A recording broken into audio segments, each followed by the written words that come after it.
Hello, everybody, and welcome to another Couch Potato Queen Big Brother chat. I'm your host, Josh Mendelson, with the Couch Potato Queens, and we are here to slay another day because we didn't come to play, we came to slay. So that is our motto. That's what we're here to do. I'm here with my two lovely co hosts. Frank, how's it going tonight?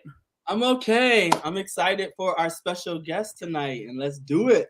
Yes, we got another special guest, and we love this one so much. Steven, are you excited for our guest tonight? I'm so excited. Let me tell you, I feel like I just lived a week at Dyer Festival. Oh no, not the Dyer Fest. Facts, Steven. Facts. I'll say we have a lot to talk about tonight. We're going to talk Big Brother 24, and we're also going to talk a little bit about some Big Brother 21 because that's our special guest tonight. So I'll get started with that. So our guest today is known for being fabulous, amazing, and has been one of our main mentors in our journey of getting to where we are. She's beautiful, she's stunning, she's fearless. She stood up to bullies, which is what we love to hear, and we absolutely love her. Honestly, probably the best week in Big Brother 21, I would say, was because of her. No question. She may have had an epic fall, but on the wall challenge, but she's never falling in our eyes. You can see her today leading the Girl Let's Agree to Disagree podcast from Big Brother 21. It's Jessica Milagros. That was such a thank you. That's so sweet. You made me feel a lot better about myself. Like every time someone asks me to say something about myself, it never comes out the way you just said. So thank you for that. You're very welcome, Jessica. Came from the heart. We love you. I mean, and you honestly, like I hear you a lot on your pod, and you think, oh, whatever. I'm like, you were not irrelevant at all. You were very relevant in your season because you're the person who stood up to the bullies. You made a difference. Like you're the person that all of us want to be on that show. I don't know about that, but I thank you. I'm gonna receive this. It's what I needed to hear today. Because I tell you, when you're in there, it does not feel that way. And if I could go back, I feel that I would have probably done things a little differently. Not the putting up, the alpha guys. But I would have always done that. But there's always things that I feel like Big Brother people always constantly think about, like, what if I did something different? And we talk about revisionistic history. Like there's a lot of players that try to revise what actually happened in the Big Brother seasons, right? Mm-hmm. And some people think I could have been better. I definitely think I could have been a better ally. And I think, I try to stay true to myself, even though I did stand up to some bullies. I feel like I wasn't exactly myself. The person you see now is not the person that was playing inside the house. And I think that anybody who wants to play Big Brother would know that sometimes it's like who you are in real life does not transfer into the house, in good and bad ways. In mine, I definitely was not as confident in that house until I won my HOH and I know my ass wasn't going on the block. That's different. I'll start it off. Like, if you could go back, let's just start with it. I don't care what order we're going in, but if you could go back, what is like one thing you would do that was different from the beginning of the season? What is one thing you wish you would have done? I wish I would have aligned with Kemi a lot sooner. And I wish that mainly, and let's talk about it, because I feel like some people hate me for being a part of that group think, and I'm going to completely 100%, own up to that shit, because it's hard. It's hard to be in a group of 15 people aside from yourself that you don't know and play this game and not try to fit in when you're at the bottom. Right. So like I came in 3 hours later, my ass was banished. I saw they put up me, they put up Kemi, they put up David, they put up Cliff. Like we're automatically at the bottom, so my mind, I don't know anybody else's, but if you were at the bottom with these 4 people, you wouldn't want to align with them because they're at the bottom with you. So there's no way to want to really align with people that don't have the power. You need to kind of like, go other ways. And from a very early on, I knew that Kemi was a target, just in very similar ways. Unfortunately, the way that Taylor's been targeted, and I just wish that I could have been a better friend to her in the house. I mean, now she is one of my best friends, and we talk about it, but it is what it is inside the house. She was close to Bella, and I couldn't stand the bitch. So it was just like, that was just never going to work out. So when you see that, it just doesn't. Bella got her karma. Were you okay? So like obviously, when you're in the house and like you made up a good point, like you don't know, like, okay, should I stick with the outsiders or like go with the the cool kids, quote unquote? Like, were you cognitive like of the optics of David, Kemi, and like did that go through your head at all? Like, wow. Absolutely. The minute we were all put up and we came back in the house, I said it to all of them. I remember specifically, it was in the bathroom, and I think that there were some people who, when I came out, told me that as soon as I started saying it, like, this isn't looking good, y'all. Like the people that are on that were banished, this does not look good. Mm-hmm. And when I had conversations about race and relations and just how optics of what things were looking like, people had told me that the feed's cut off and they put it somewhere else. And a lot of my conversations that happened in the house had a lot to do with either race or size, or I mean, those were the two things that were kind of more important to me in a sense, because as a Latina, like that was who I was representing. And I was representing a plus size Latina woman. And so those two things were very close to me. And I don't know, I mean, in watching back, it's kind of like, damn. And I know people will always come out of the season thinking like, this is how I felt.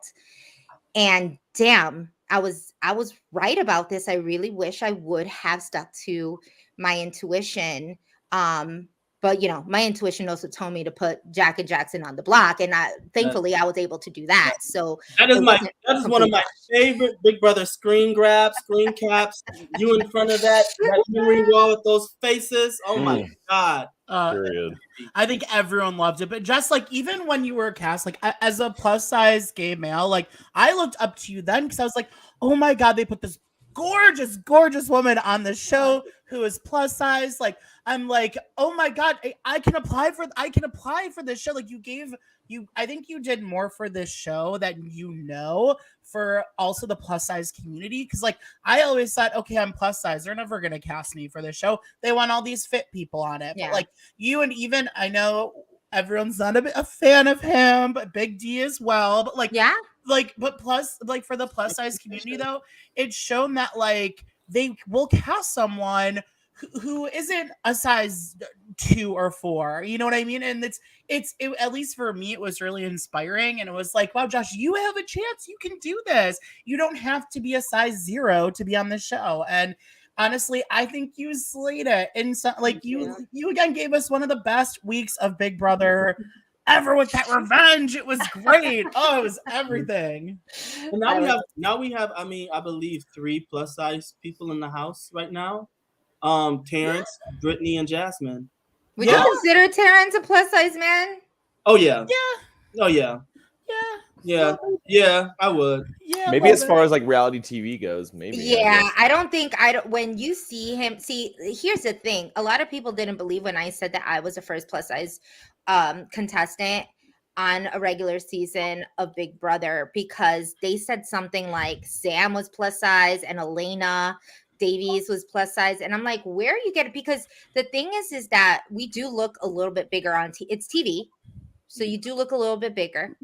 But Elena was like a size 6'8", and Rockstar. They were calling Rockstar plus size. And I'm just like, yo, like there's a little bit of a difference between thick and plus size, because when I say plus size, like I was a size 18 woman, as a size 18 woman who cannot go into a regular store and buy regular, size small through large, sometimes if it's stretchy, I can get myself into an extra large depending. Like, I'm talking about that type of plus size, but there's also like mid-size. There's a thing. When I see Monty, I don't see like a Doug from Big Brother Canada. Now, Big Brother Canada,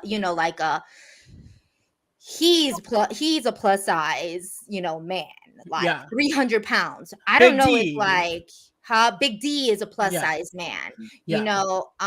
I don't Cliff on my season was a plus size, man. He's a bigger man. And I still weighed more than Cliff. That was the crazy part. But like I was literally the biggest person in my cast. But yeah. I don't know about Monty though, because Monty's like physical trainer. He's buff, but I don't know about. He's a beautiful man. I think he's gorgeous. I think plus or not, he's gorgeous. I don't care. Big D is stunning too. Like face, like he's a good looking man. Like everybody, when you're on Big Brother, you kind of have to have, something. Yeah. You're pretty to somebody. Be modest with us, Jessica. We know why you was cast because you gorgeous. So oh, thank you. Put away, baby. And you did give us and you did give us one of the best sound bites ever. Let's be real with the wall comp. Yes, that is used so for every. I stand. Forever. I didn't even realize. You know what? And it's. That's the thing. Okay, so if we're talking about when we talk about production, asking questions and kind of going around and insinuating things, I knew that wall fall was gonna be a thing because of the questions I was being asked in the diary room, and I was not getting it because I literally just fell. This was not me being extra super dramatica type of girl. Like I'm a dramatic. Like I can be dramatic and I can be extra, but that wall fall was as genuine as you could get because and that's why when Jasmine fell off this last couple weeks, I was like, how the hell she just like fall on her bad ankle and still walk up and just be okay and nothing. Like this makes no sense because that's pretty high up. We're talking about 6 feet. Like we're getting on a 8-foot ladder to get on these walls. It's not like it's that like close to the floor. I know sometimes it looks close, but it's not. And I was so scared of falling and breaking my shit. Like I was like, if I fall from here, from like 7 feet up, I'm going to break my ankle. I'm going to break something. And these people were telling me, if you fall, and this was like production beforehand. They're like, if you fall, the safest way to fall is on your back.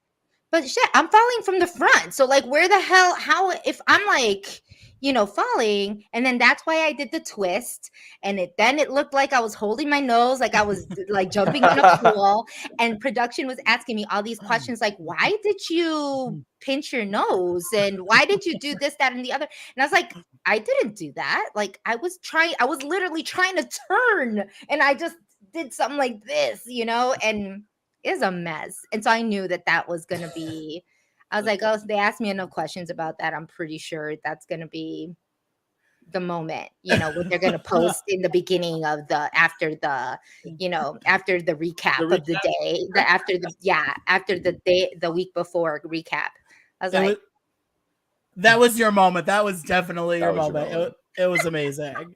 It was great. I had to own it. It's part of my life now. Now I use it whenever I can't, instead of like I'm dead, I just like fall off. I just use I was like, and it's me. And it's like, yeah, I can't with you. I'm going to fall off this damn wall. And it's perfect. Now it's the story of my life. So Jess, I have a question. As you know, some of the past Big Brother house guests from season 24 have doubled down and said that the live feeds are edited and giving them an editing. Okay, Paloma. So I want to hear from someone who witnessed this firsthand. Are the live feeds editing you to be something, or are these people just being buffoons? That's a tricky question, and I'll tell you why. Because I think I'm one of those that got the you don't see everything, we see everything, and I'm like, no, you don't. So there's two parts to this. Do live feeders see everything? No, you don't. Do you see enough to make a good assumption on a person's character? Yes, absolutely. Like they're not editing you to look like a racist or a piece of shit like Mean Girl, or like if there's enough to really show that on you, then that is. Now, what I think that they can edit you to look like is like you're not doing shit. I think they can edit you for that. I think that they can downplay your game because they're not showing you on the feeds. And I think I had posted that on my Twitter today. It's just like I've seen a lot of people, random fans, either going after some past house guests, myself included, in the fact that they're saying that they did nothing or that they're liked by America because they did nothing. And it's like, look, when you're in that game, you're doing something. Mind you, there's only 2 cameras, 4 angles. There's only you're not seeing everything. So for someone to come and be like, oh, and try to say what I've done, and you can't give me a timestamp for me to look at that shit, then it didn't happen, in my eyes, because I know what I did. Now, there's enough receipts for other people. I think there are some house guests that can be a little bit more problematic and say that they didn't do anything and then show up as if they played this spectacular game. Let's just take, for example, someone like Indy, who has like I said, the revisionistic history of saying that she's never done anything to Taylor, and that they didn't mesh up, in the beginning, but she's never been mean to her, and she's never done this, and she likes her so much, and that they were meant to play the game together. Like, I just like, girl, where? Like, this does not make sense. That's so gaslighting like crazy. Like, yeah. So and unfortunately, because she's in jury, we can't really ask follow-up questions, or even ask questions that we think would have follow-up questions, because really, to what point? Like, what does it matter? You have these jury, the jury has a vote, and if you ask questions that lead up to something that they might make up in their mind, it actually might just hurt another individual that's going to be in the final 3, because interviews do influence. So yeah, but to answer your question, Josh, in a very roundabout way, like, no, it does. They don't edit you. If anything, they just don't show sometimes what's actually happening. So they do edit in the sense where, we see it with Dire Fest right now. We don't know what the fuck's going on, Right. So, apparently Twitter's going crazy right now. Do you know about this, Jess? Why Twitter's going crazy? Is it Spoiler Girl? I was trying to like look at. I'm looking at her account now. let's just chat about this. So, is it that that Dire Fest, their feeds have been out, right, for like a day, so we don't know what's been going on, and that apparently there was a wall yeller. Apparently, we don't know the truth to this, but apparently there's a wall yeller, and Spoiler Girl is saying that Kyle could be going home this week now. Oh my God, for real? I'm sorry. I want someone. Whoever's watching in the chat or whatever, I want you to clip this, because this is how I feel about this. Okay, someone clip it. If Hamster Watch didn't say that shit, it did not happen. Okay, to me, the only person that can say something is Hamster Watch. And if Hamster Watch said that's what's happening, then I will say that it is more likely to happen. I haven't seen Hamster Watch say anything. So Spoiler Girl could do whatever Spoiler Girl wants to do. I don't believe it. Well, the thing is, like, she kind of been on point this season. Everything she posted has come true. So I don't know. In a magic ball kind of way, like the people that come in like psychics that tell you, oh, I see a significant other in your near future. Oh my God, I'm married. Yeah. Oh, I don't have any. Spoiler girl literally said that. She said, "Think hard. There's a reason why they're keeping the feeds off." And yeah, that sounds like some psychic, like. Well, that part, yeah. But like she's been on point in terms of like actual spoilers this time, and not like Spoiler King. That was, I don't know what the hell that was. Spoiler King was a mess. Yeah. Spoiler King was like the Pepsi version of Coke. You know what I mean? Like, actually, no, I'm Detroit. It's the Fago version. If anyone. Oh my God, not Fago. Oh, you guys still heard Fago? Yeah, Fago's Fago. Yo, Fago Red Pop hits. Yes. Do they have Fago in Chicago? I mean, probably, but I haven't seen it in a minute, so maybe I just wasn't looking for it. Jazz, you probably well, what Spoiler Girl is saying. I mean, we don't have to spend time on Spoiler Girl, but this is big. Like, yeah, like Kyle is the replacement nominee.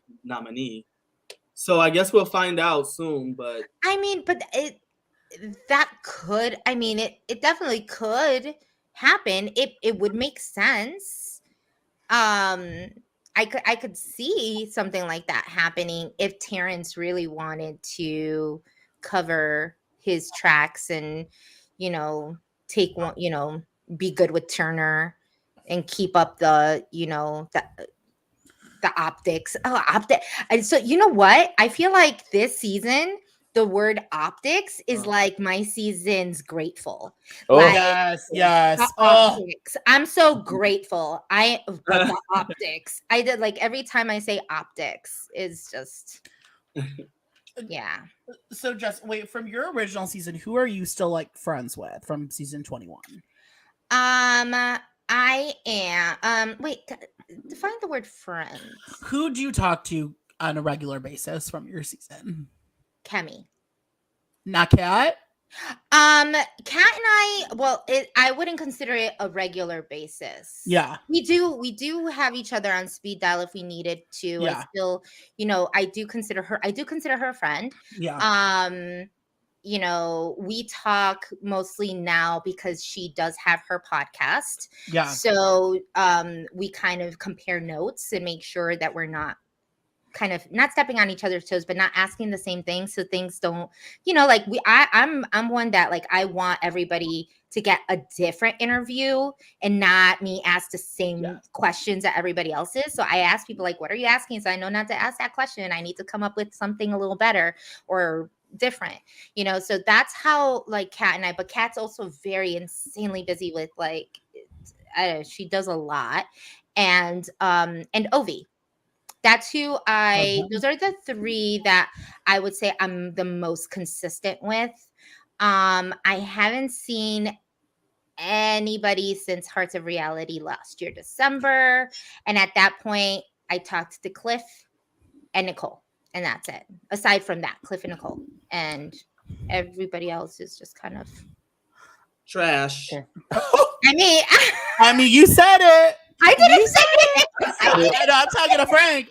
I said what I said. You were thinking it. I always say what everybody wants to say out loud. I actually did a really good impression of Christy back in the day. Like, it's me and Tommy, and I just cried. I could take a shot every time I cry because it's, oh my God, it's Tommy. I remember that one. She was fun.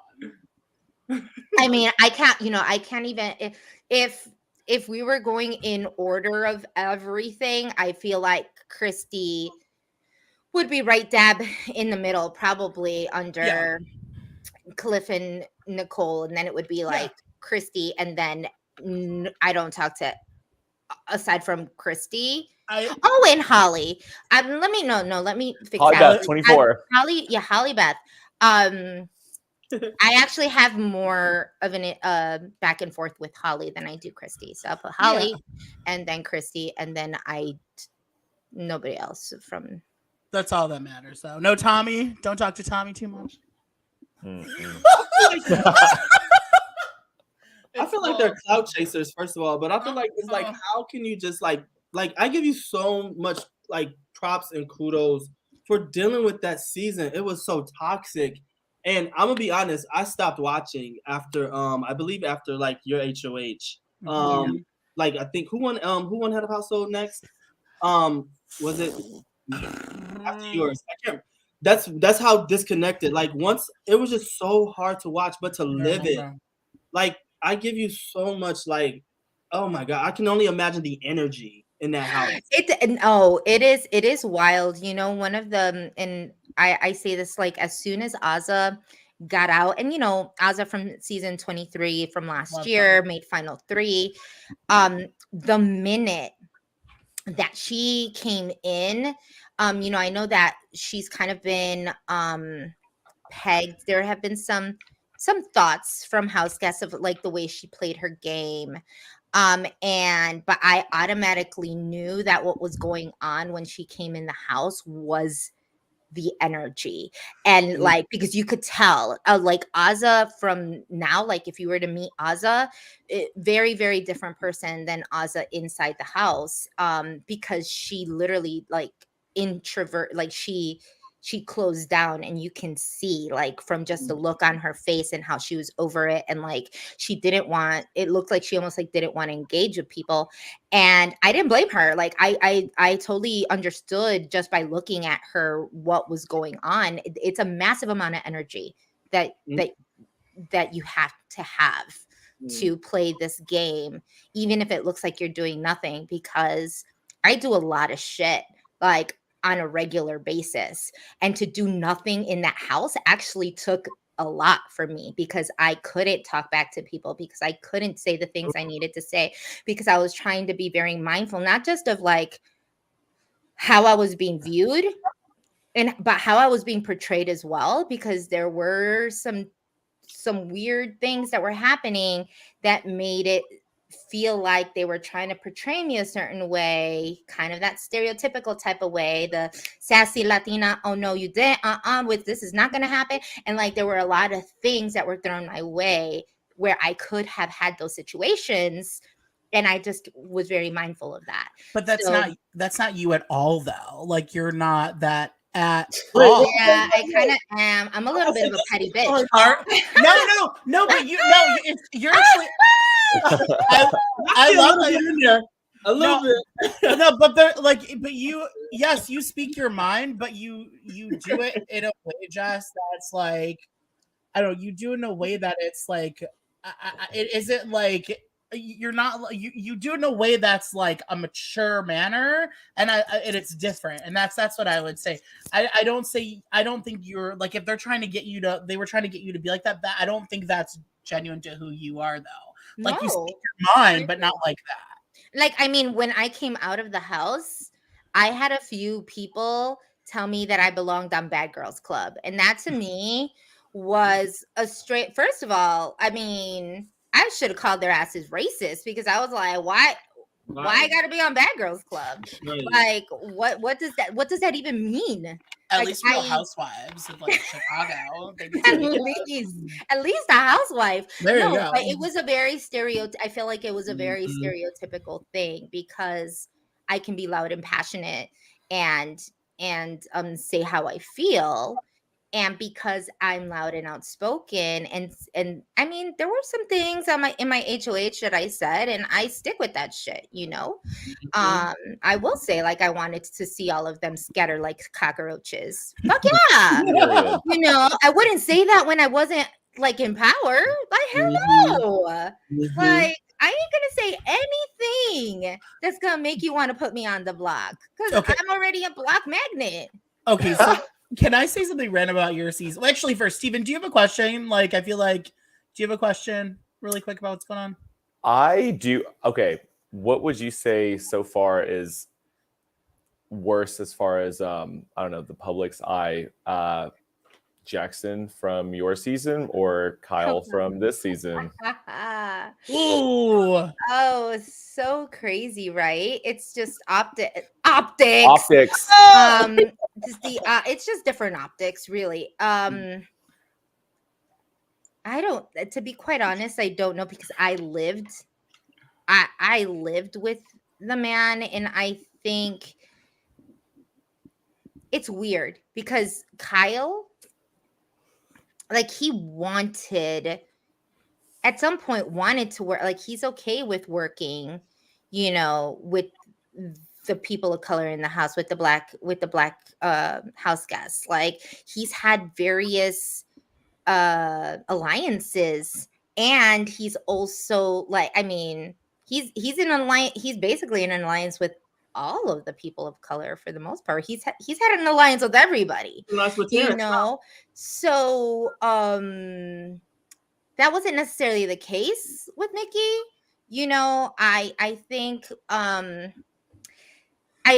not saying that I want to give Kyle a pass because he is 30 years old, but in Mormon years, I think he's probably like 15, maybe 14, you know, given that he's only been an ex-Mormon for like 10 seconds.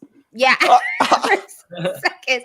You know, I don't know. I feel like he has a lot to grow with, but Jackson was also 24 when he was on the show too. I don't know. I would actually probably say Jackson still. I mean, you know, we're talking about substance abuse. We are talking about he already had priors. You know, he had assault charges on him. Like there was just way too much on that man for him to. I don't even know how he got on. Oh, what bad PR for him to win your season. Ooh. Like, how did production allow that? I'm surprised they allowed that questioning at the end. Like that was one of my favorite finales just for that. For his face? Yes. Yeah. What was your reaction to that face live? That was what was my reaction? Yeah, it was like in a studio. Yeah, I'm gonna say it quickly and I'm not gonna talk about it again. I knew that reaction was going to happen. He already knew. Oh wow. So if he already knew, then he knew what he was doing. Got it. Wait. Okay. Spill the tea. Spill the tea. It's piping hot. Let's go. How did they have a meeting with all of you? Did they have a meeting with him? What? Here's the thing. We had a man by the name of Kirkwood Matthews in our jury, and his balls were busted so hard by Julie Chen when he came out of the house that he knew that Mickey was going to go through very similar situations. So the questions that he asked, he had a question for jury. A lot of them were an opportunity for him to clear his name and say what he felt on those situations, other than him coming out of the house and not being aware that everybody thought he was a racist, right? So that was kind of his opportunity. In the case, like he knew how people were portraying him, and he knew that it was not good optics to be happy in that situation because of the prior questions that were at hand. Allegedly. Right. Right. Let me not get like allegedly. Right. That's right. I heard from a friend who's there. Right. I think Kyle is more ignorant, whereas Jackson and I think where they were actually just bigots. And that's like two totally different things in certain aspects. Agreed. When I first saw Jackson's picture when the cast was released, I was like, this guy is probably a racist. Before the show even started. Before the show even started. Well, you already stereotyping him. I'm sorry. I looked at him and I was like, this guy definitely is either going to be like a bully. He just looks like the guys that picked on me as a kid. Like I was bullied horrible as a kid. And the vibe I got from his interview, from everything, it's not just from his picture. Like you had like little interviews with like, did you guys talk to Jeff that season? You guys talked to Jeff Schroeder? Yeah, that was my interview. Yes. Yeah. So you guys had your interviews then, like watching his video, his picture. I'm like, this guy is not gonna be someone that I'm gonna like this season. Sure enough, I was right. An episode into it. Anyone who's ever Grodner's favorite, it's that's all I'm gonna say about that.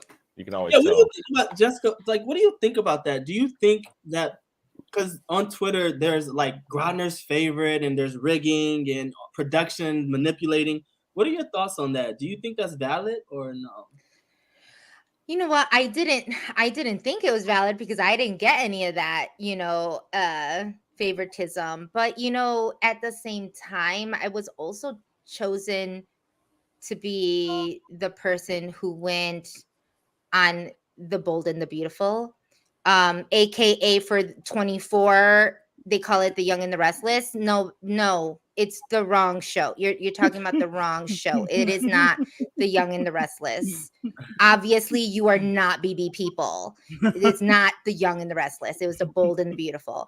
But yeah. So I don't know. I thought that there wasn't. It was one of the things that when you are going through this process, they are very they're very adamant about saying how seriously they take the game. And one of the biggest things that they value is the integrity of the game and making sure that there are nobody spoiled, nobody, like the way that we went through, just through the finals, not like being blindfolded and not being able to see people when we were doing our interviews and not getting to, these are all things like, it was a crazy process. And to know that they were going out of their way to make sure that we didn't run into each other, that we couldn't talk to each other prior to going into the house, the information that we just didn't have coming in my mind, it felt like they're really serious about this. They're not spoiling anything. They're not doing. Now, what I will say is that they do ask a lot of questions in those diary rooms that can make a mind go wild. Yes, and then the live feeds takes it as they got tipped by production, and it's like, no, they were asking questions. And I'll tell you that every person that is in that house is mentally screened, and we have at least a certain amount of cynicism in our charts. Like, we have the therapist come and tell us like the type of person we are. And every person that I talked to had cynical in their chart. Like, you have to have a certain amount of cynicism in order to get in there. Yeah. Oh my God, I thought that said a loca. I'm a loca too, but yes, thank you, Alex. I was like, how is this girl calling me a loca? Alex is one of our main hosts as well. So yeah, I thought she said you're a loca, Jessica. I'm like, I was reading. I need my glasses. Thank you, boo. Maybe me and Alex will come visit you. She lives in right near me, so we'll come to Chicago. Well, there may or may not be a Big Brother watch party in Chicago pretty soon. Y'all should drive through. When is it? What weekend is it? I believe. Well, I don't want to. Well, you know what? Let me not. I could tell you tomorrow. Let me know. We would totally come. Me, V, and Alex will come. Yeah, but these two are out of state. So. Yeah, Chicago's the next. I think Chicago's the next destination before the Los Angeles finale. So let me know. It's only a 5-hour drive. I know. Yeah, if you're gonna go to any, Chicago would be the closest one. Alex agrees. We'll come. We'll come see you. Yay. It'll be fun. I'm not jealous, but have fun. If there's one in New York or Atlanta, so we'll be having Jasmine's watch party in Atlanta. At least there's gonna be a slab of ribs, chicken wings, a cane, chicken wings in an air fryer, wet wipes, a cane, a pool cane, someone doing eyebrows. We're good. Oh my God. Not the eyebrows. Not the eyebrows. Can we talk about the eyebrows? Can we talk about the eyebrows? Let's not talk about eyebrows. Serious. I don't have I have to post on Twitter how amazing this conversation is right now. So I'm not being rude. I'm like, come through. You're like, please come through. We're just having a big old kiki and just laughing our asses off. Why not? But seriously though, like, what is she? This is our last week of Jasmine. Like, Jasmine's going home, believe right? it. I can't believe the time has come. I'm actually kind of sad about this because who am I gonna make fun of for the rest of the season? I know. Like, Honestly, as annoying as she is, she brings a certain amount of look. The thing is with Big Brother, you cannot have a good season without having a villain or having that person. I'm pretty sure that she was there for that specific reason. You know, I mean, they always try to have the country, you know, the country girl, the country boy, and so you always have to have someone to like not root for. Or I mean, you know, I don't know. There are people that it's weird because I would say in this case, we're a little bit more like-minded individuals, right? Where, I mean, we can have our differences, maybe our disagreements, but there are people that off the bat, like, oh gosh, I remember coming out of the season, I had so much hate mail, you know, just from people saying that it bothered to just look at me on TV. It was insane. what? Just by talking. So, and I'm like, look, I can't lie. I said that about Kyle in the tweet, but yeah, I mean, you don't. But that's the whole thing, right, Frank? It's just like you like who you like and you don't who you don't, right? And sometimes it's energy. Sometimes you go in and be like, gosh, I just don't like that person and I don't know why. And so I like coming in, I knew that I was going to be that person for somebody. I'm not everybody's cup of tea. Obviously, Jackson's not everybody's cup of tea. Obviously, Chrissy's not everybody's tea. But there's always somebody who's going to love and, you know, and be your people. And so that's just kind of what you have to gravitate toward, because the haters, I mean, they're everywhere. I will say your season, I did like Christy. She was kind of like a little bit like Jess. I liked Christy. I did. I think she was fun. I don't think Christy's not a bad person. I liked that she would cry the entire season. Who I didn't like from your season was Jackson, and what's his name? Who was the really slimy guy? Nick. Nick. Oh, he was slimy. He was horrible. Oh, what he did to Bella and then went to Kat. Oh, he was so slimy. I didn't like Sam either. None of the guys. Barely any. Yeah, Sam's good too. Look at me looking at Steve like, yes, that part. No. Jessica, you think is Sam like trolling us on purpose? Like what do you think? I don't get it. I would consider him kind of a Dirtson. Like, I think he's very much like Daniel. He's very much of a Daniel character. I think he says things. I mean, I don't know. I haven't blocked, but he's literally I think he might be the only house guest that I have blocked from my season. And it's so funny because it's like he's trolling because he didn't get enough airtime. And it's like they're pissed about it. Just like Daniel got a lot of airtime, so he's trolling the hell out of it. I don't know. I again, and this is where I say, you know, the edits don't really show what's happening, because there was a whole other behind the scenes in that house where Sam and I were targeting each other. Like that week before I won my HOH, when it was between Kat and Sam, there was a lot that was transpiring, and it was always supposed to be Sam, and it happened. It was Sam, right? But yeah, he had publicly told pretty much everybody that I was his target, and I had no clue, and he was just using excuse after excuse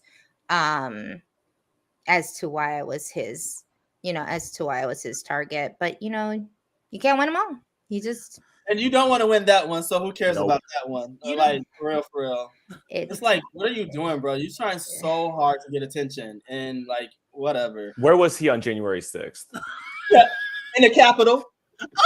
I'm running out. So at some point I'm gonna have to turn. I'm gonna turn off my camera and refill up my cup because y'all having me drink too much. This is gonna get litty right now in a second. I told you we're a good time over here. So I think it's time for the Daniel of it all. We were talking about Daniel was mentioned. I think the fans want to know what the hell is wrong with this guy. Anyways, like, have you seen his social media? Like, he is. Well, first, no, because I truly don't believe in giving people views and likes. I think there is a method to the madness. I think that since my season and seeing seasons before, the more negative you are, the more attention you receive, and that comes out as views, and it comes out as I mean, y'all, did you know Kirkwood Matthews has 1 million followers on TikTok? Ew. Like, really, it's a thing. So I think that there's so many people that want to post and repost people's content when they should be focusing on reposting content that of people that are doing great things. But that doesn't happen because it's not like, because we're used to being sensationalized. We want to retweet drama, and we want to retweet beef, and and that's just a way of it. But I have seen it. I have seen the Daniel replies, and all of a sudden his hate for Turner and the random things that he's kind of mumbling under his breath about Taylor. But yeah. And his it's almost the Trump effect, it's like, okay, I know I'm gonna find a base no matter how much I'm gonna just be evil and like arrogant and like whatever, just be a villain, because those people are going to come my way, whether they're trolls or bots. They're still going to support me. And I think that's what Daniel and who were we talking about? What's his name? Scott. We're doing. That's what. Yeah, and that's what they all. But you see it. It's just that's what they all do. They people want it. Gosh, I don't know how to explain it. But has anybody watched the Westworld? I'm watching it right now. I'm on season 2. Yeah, when you. It's like when you have that ability to just live a completely imaginary life, and you can do whatever the hell you want. I feel like escapism is very rampant in the Big Brother community. They live through people's arguments, through people's beef, through the hate. And so if you're some random troll with no picture on your Instagram or Twitter profile, and you can talk as much shit as you want, and that's like your alter ego, why not? Like, that's what they're gonna fucking do. And so what they're gonna want is more beef to be able to either get on one side, mainly probably because they don't have friends, and they're just like, and this is their and this is what they get off on. And it's like desperation for being relevant. Yes. Well, yeah. I mean, like, I don't know about but why be relevant if you don't even have your picture up? I know. At least I'm talking like Daniel and Scott, like those. Oh, yeah. Well, yeah, because they know it's like it's clickbait. It's clickbait, But what I will say is, like, from what I got a lot on the Daniel situation, it will be a while there. That won't be the first Notes app apology with his random signature at the bottom. It will not. That will be, I'm sure that when it comes time to him wanting to get a job or having to make some money, he is going to say, I'm sorry again. When Taylor wins AFP, he's going to say, I'm sorry again.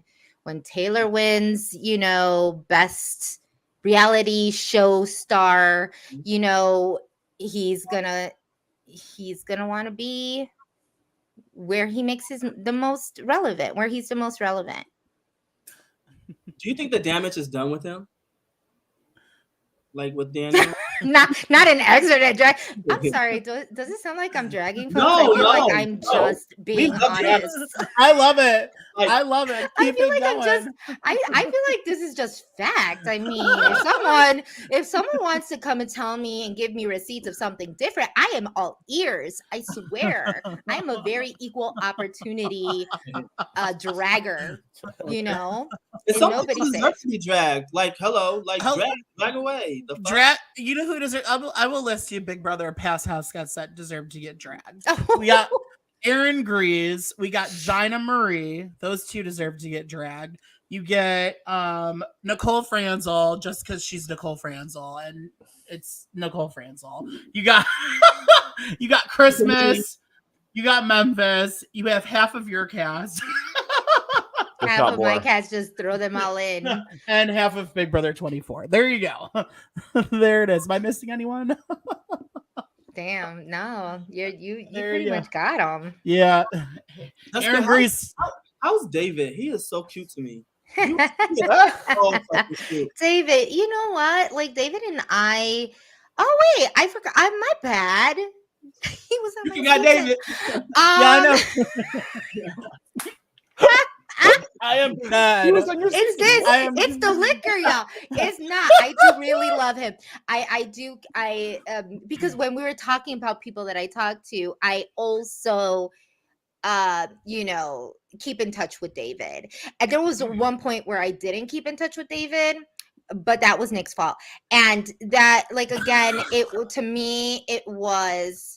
And that was just Nick's fault. It was actually Jack and Jackson's fault because at some point, like, they were really using David for their apology tour. So it was there was a moment where I just couldn't watch it anymore. I couldn't deal with it. It was, when people just don't know they're being taken advantage of. But like David is just really such a sweetheart. He is a nice guy, a little misunderstood, a little different. And I feel like it doesn't come off the same way on TV. And so, but I know that his heart is kind of in a good place. He is a very genuine dude. And he's easy to look at, like he's really easy on the eyes. He has beautiful eyes. He's a good looking man, a little too short for me, but that's okay. 'Cause I'm married, it's fine. But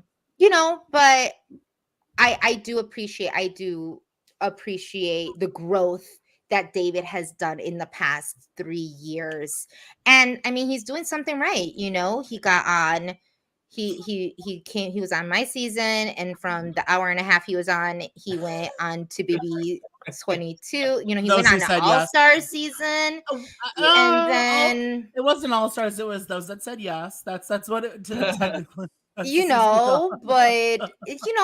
I think he knew that he was not all-star like material, but who's gonna say no? Who's gonna say no to that? It's not his fault that CBS doesn't have enough Black people to put on the show at that point. It's just not. That's and then the ones that they did ask said no. Like this is just damn. Let me shut up. I'm just gonna. No, that's the truth though.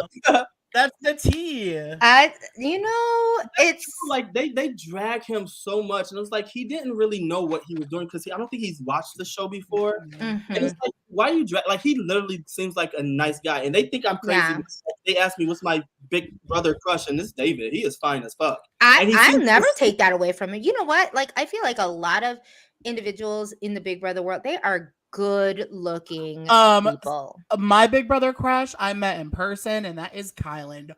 Damn. Isn't he charming as fuck? Isn't he like he looks better. He looks better in real life. He looks better in real life than he does on TV. He is a good looking man. Oh, that's an understatement. He is the most beautiful man. Let me tell you a story if I can. I'll tell you a story. For my birthday in Vegas, he came to my birthday in Vegas.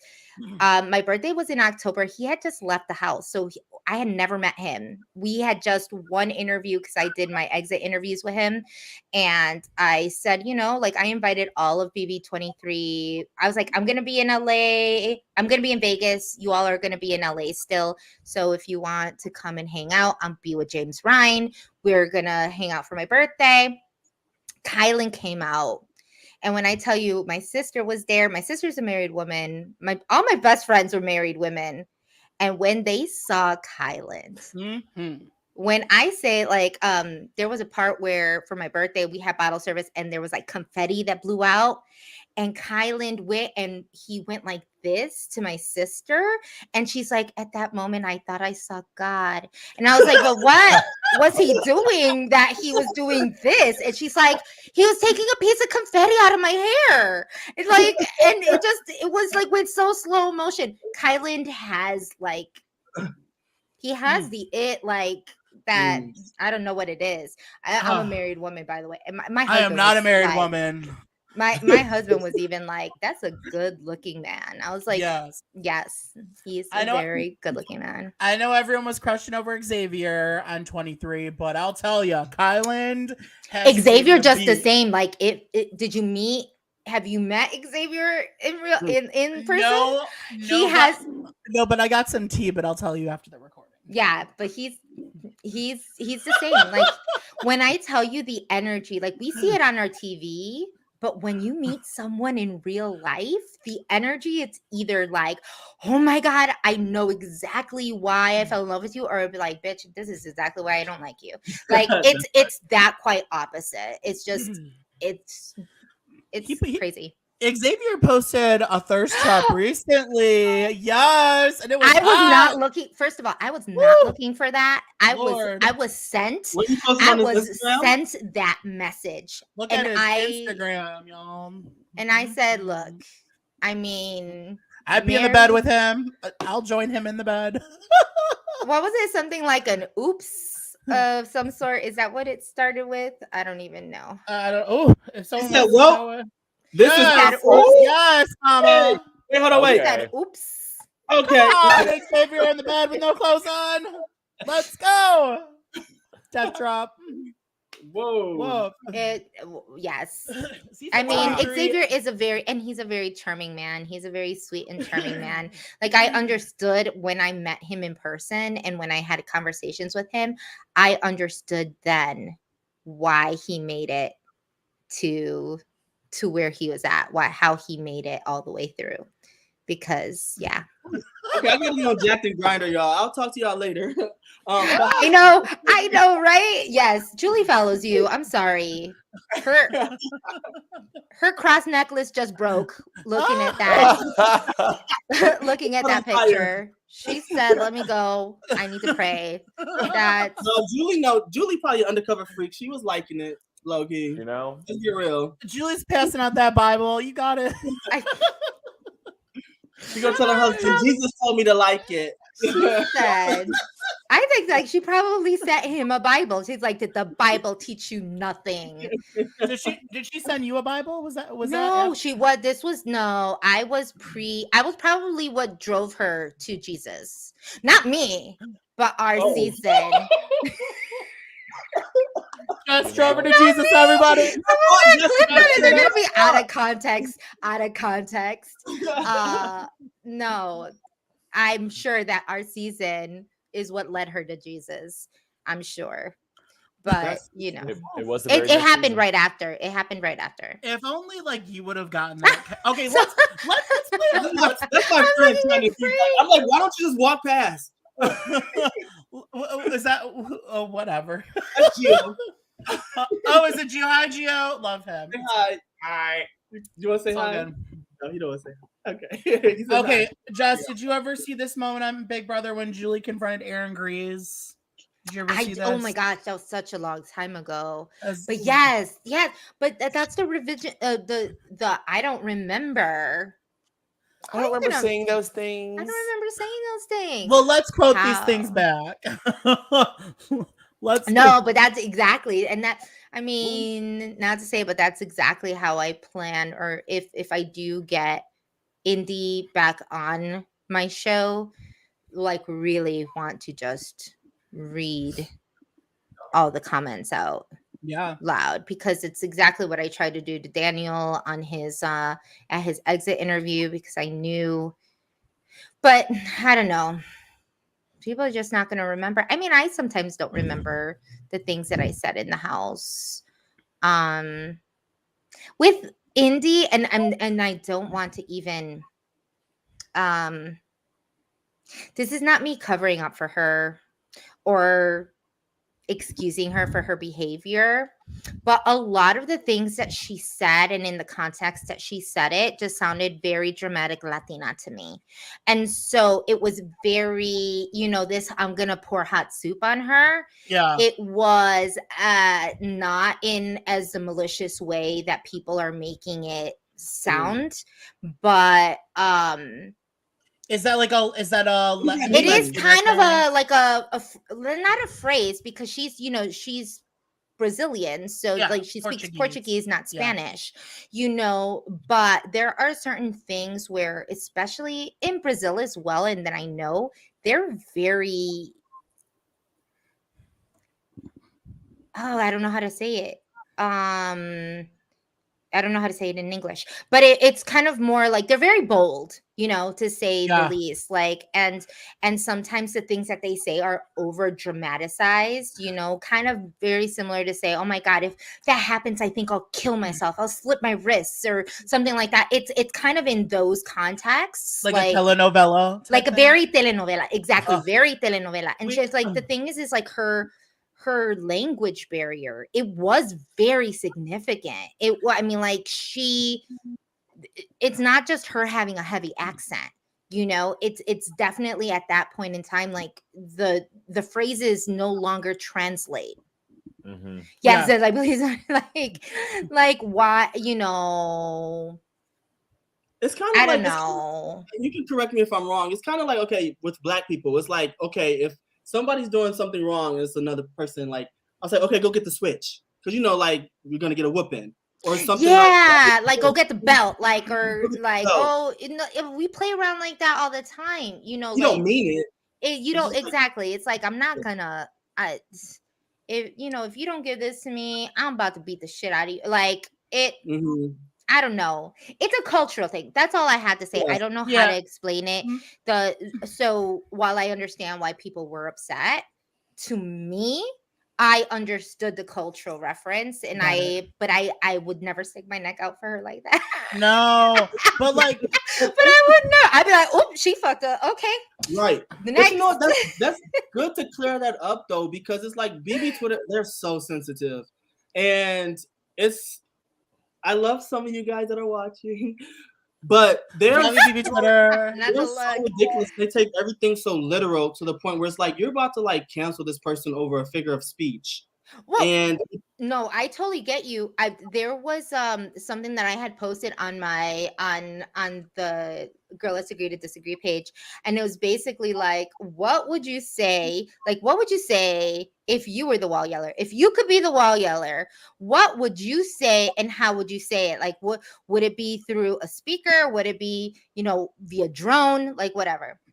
And someone came up to me and they were like, I'm so disappointed in you. I can't believe that you are, what was the word? They were basically, I can't believe you're promoting this as a house guest. I thought that you would feel like the integrity of the game was very important. I'm like, it's not that serious. First of all, I'm not promoting anything. I'm not paying anybody to go and run up the border or do whatever and cancel the game. It's gonna happen. It's been happening. It's been happening for years and years on end. Did you guys have it? We did have a wall yeller, yeah. Did you hear it? I did not hear it. Okay. Wait, you guys didn't hear the wall yeller, the 21 wall yeller moment? What did they say? I forgot what they did. That Tommy and Christy knew each other. Oh yeah. So it was a wall yeller, and it was the only people that were in the backyard were Tommy, Nicole, and Cliff. Now, when that happens, they put the sirens on, they tell you to go in the house, and you don't see the backyard for a while. So it is very annoying because we don't have enough time in the backyard to even, and then we don't have it for the rest of the day.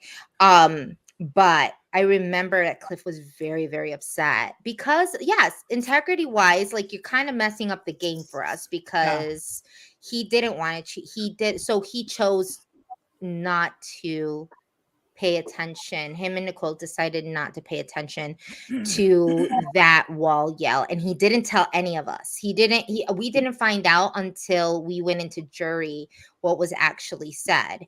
But a part of me wonders, it was probably why he got rid of Tommy when he did, when there's always that that thing in the back of your mind of that one time, that one thing that you did, of that moment. And some people don't get it. Like, as viewers, you won't get it because maybe it happened in HOH lockdown. Maybe it happened when the feeds were, like, at some point when the feeds were off, and all you had to do was say some stupid little comment to just remind me that I just don't like you. And it happens. But yeah, it was that was a wall yell, was the Tommy and Chrissy know each other. Okay. Well, Jeff, I'm gonna bless you, Frank. I'm gonna follow up with your thing earlier. If you were a wall yeller right now, what would you yell over the wall? That's a good question. I would probably say, and right, I asked this own damn question. You would think that I would know. I would probably say that Kyle started the Leftovers alliance. Ooh. I think that alone, because like, you don't say, oh, Kyle's a liar. Okay, how does that serve anybody? Like, what type of information does that give anybody? Yeah. I think that one of the things that Kyle has done, and mind you, as much as I don't like the man, I think that he definitely has done a lot to try and cover it. It's kind of wild seeing how he doesn't like to lie, but yet has created a whole just system here of like what's gonna happen. But the narrative is that Joseph and Monty and Taylor are running the show, right? So like, for me, I think that is because people are in my tweets, like, people are like, oh, I would say that he's a racist. What would that mean to anybody? Oh, someone's a hater, someone's just hating on you. But if someone was to say and confirm, oh, it's called The Leftovers, they know this. That's a piece of truth, a piece of information. The alliance is called The Leftovers. And another one that you may not know, because he's been telling everybody that somebody else is heading it, is that he actually started it. So I would probably say that Kyle started and is in charge of the Leftovers alliance. This one, what's the difference between wall yellers and production giving away what's going on in the outside world? I don't think production really does that unless there's an emergency, like if someone's relative dies or passes away. That's the only time. Like, I think it was Frankie Grande's grandpa passed away one season, so they give him that information. Like, if you have a sick relative, of like, you know what I mean, God forbid something's happening to a family member, that's when they would notify you. Or like, you know what the thing is? Okay, I'll say it like this, because production does not give anything away just like that. They're going to ask questions. And like I said, you are going to determine from your own of like, what does this mean? Why did they ask me this question? Okay. Case in point, when, where will we start? Because there were a couple of times that this was kind of done. Oh, actually, we'll just talk about Kirkwood. So when this whole rice pudding comment came out, I don't know if anybody remembers my season 21. Yes, we were talking about it recently. Talked about rice pudding. Mm-hmm.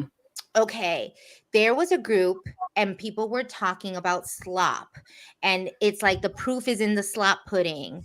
The proof is in, and he said the proof is in the rice pudding or whatever.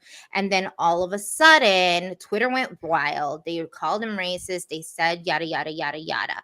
They brought him into the diary room and they started asking him questions along the day, like, you had so-and-so, this and this happened, this and this happened.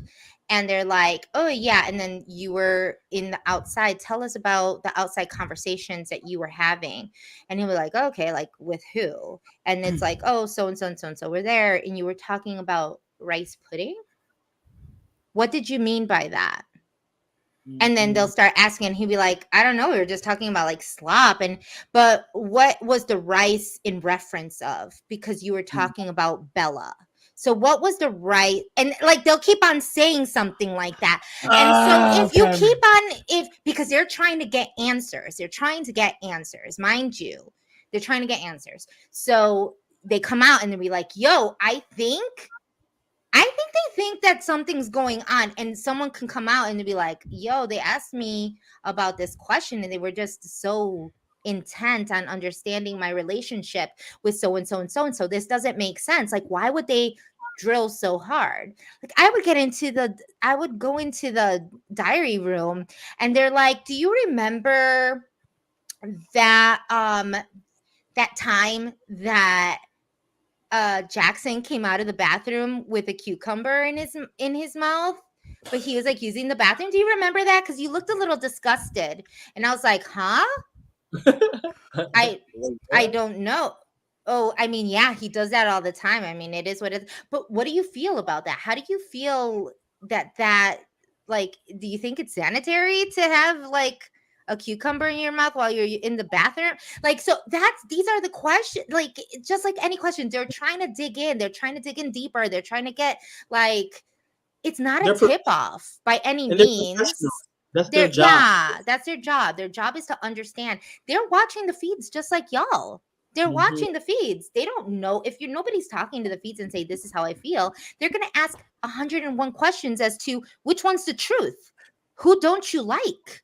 Why are you saying these things? If you say you like Taylor and you're putting, the situation, then why are you telling this person that this, and you want to target them because of race, and you want to do this and this, and they're like, wait, I didn't say that. Like, what do you mean? That could easily happen. And then they could come out of that diary room session thinking, shit, yeah, like, this sucks. I think these are the optics. These are the optics, right. Wasn't Jackson breaking the rules though? He was like eating food on slop all the time. Like, and we didn't know. We didn't know because he was just as big of an asshole on slop as he was. Like, he was even bigger. So I was like, if he was eating, why was he still such an asshole? Like, why? How do you feel like he didn't even receive any like penalties or anything for that? Like, unfortunate. Didn't you only have nots for like 3 weeks? Yeah, actually his was the last week. Wonder why. After him, like, there was no more. I wonder if they were did they know at the time, or after mine, actually, did they know at the time that he was a recovering drug addict? Oh, I don't know. Like, I couldn't really speak up on that. Like, I think what is interesting is that me, and I can only speak on me, right? So I'll tell you, when I came into the house, I was insanely, and this comes from, I want to put a little background on it. As a plus size woman, I'm going to keep on saying it. As a plus size woman, the optics of how I am being portrayed is that I'm lazy, is that I don't work out, is that I'm not active. I pretty much, like, why would I care about fashion? Why, like, it's just you're just sitting on your ass. That's why you're fat, right? That's kind of like their thought process. And you're unhealthy because you're fat. You're going to die soon. That's basically like how people feel. Some people. I'm not saying like I don't like definitives. So I'll just say some. Now, coming into the house, I was insanely proud because I had a clean bill of health. Let me explain, because that was a big thing for me. Me as a plus size woman coming in with, and I'm not shaming anybody if they do have it or don't have it, but not coming in with like diabetes or like any inflammation or any type of illness that could have been caused from my weight. The fact that I had ran a half marathon, the fact that I was pretty physically active. They do blood tests. I didn't need any medication coming in. They really like pushed at the people that were being picked had to be a clean bill of health. 100% healthy. You can't be reliant on drugs. You can't be like, I had a Xanax prescription from like 5 years prior because I had a panic attack at some point, and they made me go to the emergency room doctor that prescribed me this to write a letter and say that I was not addicted to Xanax. Like that's what I had to do. This is what I had to do. Oh, wow. So because I had to do these things, I assumed that it was all around. I could not imagine that what they did to me and everything that we had to do, physicals, I had to get a physical, and I had to print out the physical with my doctor and send it to production. Like it was a lot that we had to do in order to get ourselves in that house. It's a shit ton of work. And for me to go in and think that everybody didn't do the same is hard for me to digest. And that someone could have gotten a pass is even more disgusting because it was a lot of work. That's news. I think that's news to all of us. Yeah. Right? Yeah. Yes, Yeah, everybody definitely. gets a drug test. Everybody gets tested. Blood is, I pee in a cup. I get my blood taken out. Yeah, because I mean, everything. I'm on high blood pressure medication. You know what I mean? But it's so like, would I not be able to even get cast because I'm on high blood pressure medication? I don't know anymore. Like my Wow. thought process was, I need to be in the best physical shape, not physical Wow. in the way I looked, but like health wise, Yeah. I needed to be healthy because they need to make sure that you're not going to get sick in the house. You know what I mean? Hence, the whole like Jasmine? the whole Oh, evil dick. the whole evil dick situation. Yeah. Once they found that out, they took him out. So tell me, like, if they found that in his blood test, how are you going to tell me that you didn't I wonder what check for drugs and all of the other stuff, or I that's wonder- the people were? I It wonder- doesn't make sense to me. I wonder, would they allow someone to get cast who is HIV positive or undetectable? Wonder. I don't know. I feel like Again, I'm just they would. saying it from I don't know. I'm just saying. I mean, Brittany last year, didn't she have like a bag of pills? Like, Yes. I remember the bag of pills. They would. huh? Wait, who? Brittany last year, correct me if I'm wrong. I know I'm not tweaking, but like she had like a bag of pills, and it was like a bunch of pills in a plastic bag. I remember That that. she wasn't using? No, she took them like frequently, right? I remember. I remember a bag of pills. Okay, I know I'm not crazy. Like she had literally a bag of like it had to be like. Correct me if I'm wrong, Steven. To like 10 bottles of pills. I'm giving you guys all. I'm giving y'all all the tea. I don't know if it was. Are you sure it wasn't just vitamins? It looked like pills, but I mean I could be wrong. I mean, vitamins come in pills. You know, But- Frank, you can ask Brittany next week because Brittany's coming on next Thursday. Hey, I love Brittany. She's We love such her. a sweetheart. I love that woman. She's great. She's amazing. But yeah, We're gonna ask her. Yeah, we will ask her. Ask her. this is a Ask great her for the bag of pills. I'm curious now. Is it, Now I want to know. Do you watch Housewives at all, like Real Housewives of Beverly Hills at all? I know the women, but I haven't caught up on any of the the seasons. Oh, this is past year, but I was thinking like the Lisa Rinna bag of pills that she Oh. had. That one. I actually seen that one. Wow. Well, no, I don't know. I to be quite honest, I really would not know about the bag of pills. I want to say that they're vitamins, but it could It be. could be. I mean, we'll find out next week. But like that, this is such an interesting like thing because as fans, we're curious too. Like with health and everything, it's like people take medicine, and like there's fans right now that want to be on the show, and it's like, well, damn, if I have this one condition, will I not be considered? Yeah, I think it. I mean, yeah. I will just say, like, I was very, very scared of my opportunity passing me by, all because I had, a Xanax prescription 5 years ago that I never took. Really, I took like I've maybe taken two or three Xanax in my adult life, um and so yeah, I wouldn't know. But I do know that some people in our house did go to the upstairs diary room to take a daily medication that they needed.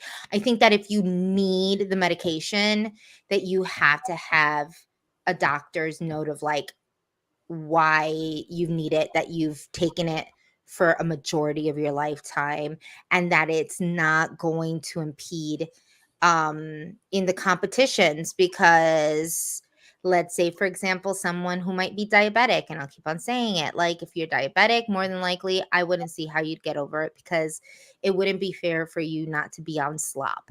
And so if you're not on slop, your blood sugar levels are all off. That puts a danger, to the individual, and they wouldn't want something like that to That happened on happen. BB9. The girl was hypoglycemic. Amanda. Yeah, and she passed out. Exactly.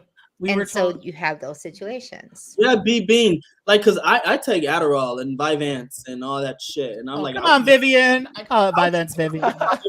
If I can't take it, then fuck it. I'm not going on the shit, because I'm gonna be a fucking. Yeah, wasted. Whitney said that she wasn't allowed to. She wasn't allowed to? Yeah, I think Whitney said that she wasn't allowed to, but the season before, Kat and Nick were both on it, and they did, okay. And they were. So I don't know but I know that Kat has been very open about the struggles with it. Like she literally had to show proof that she had been taking it from a very, very early age. And we're talking about like 9 or 10 years old, versus someone who just started taking it a couple of years ago, or recently. I don't know. That part I wouldn't understand. I don't know what their criteria is, but. Okay. What does slop taste like? Oatmeal.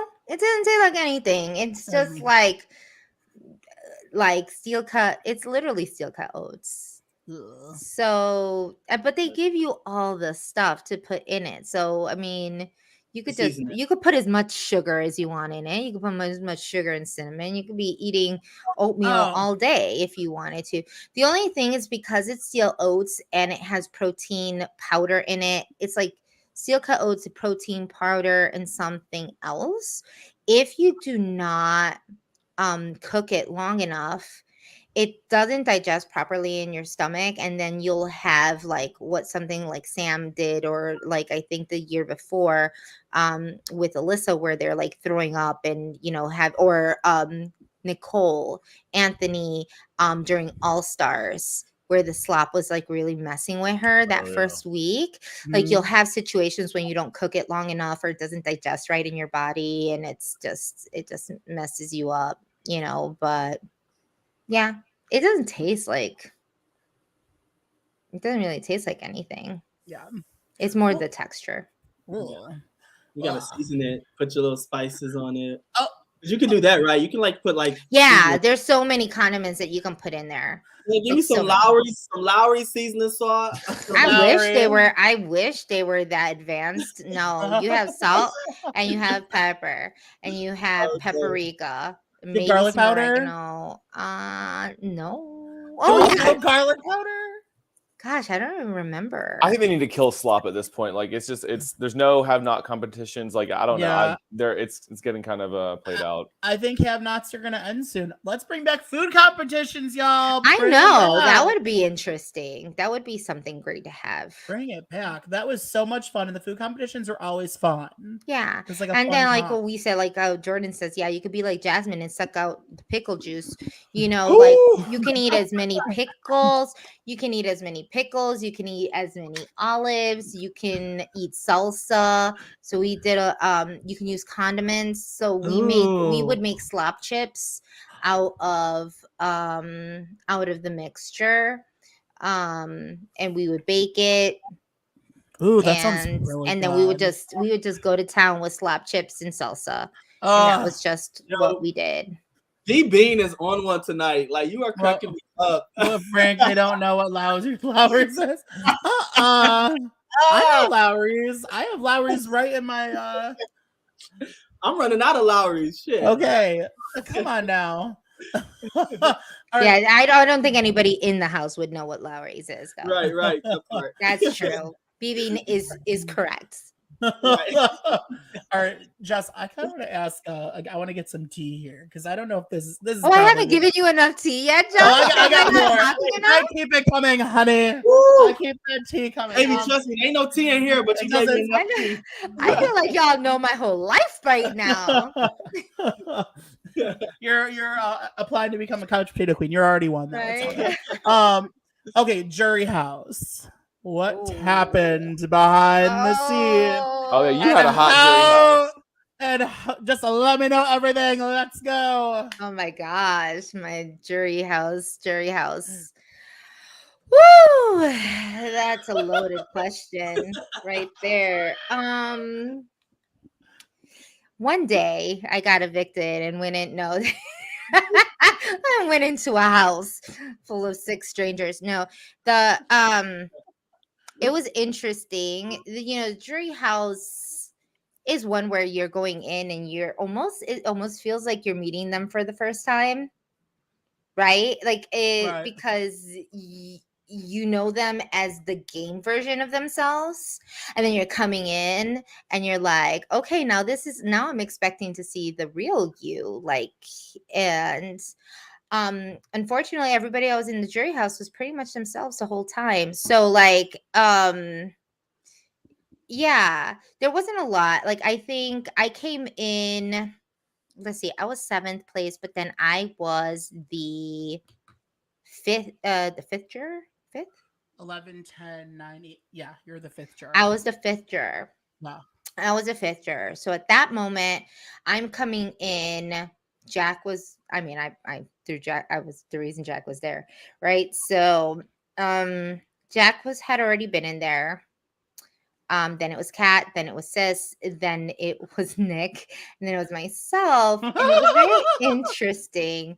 As soon as I got in, after the lights and the camera, because the thing that with a jury house is that the cameras come in only during certain days, and then when you're on, and when you're not, cameras aren't there anymore. But the rule is always like, it's like Fight Club. You don't talk about Fight Club.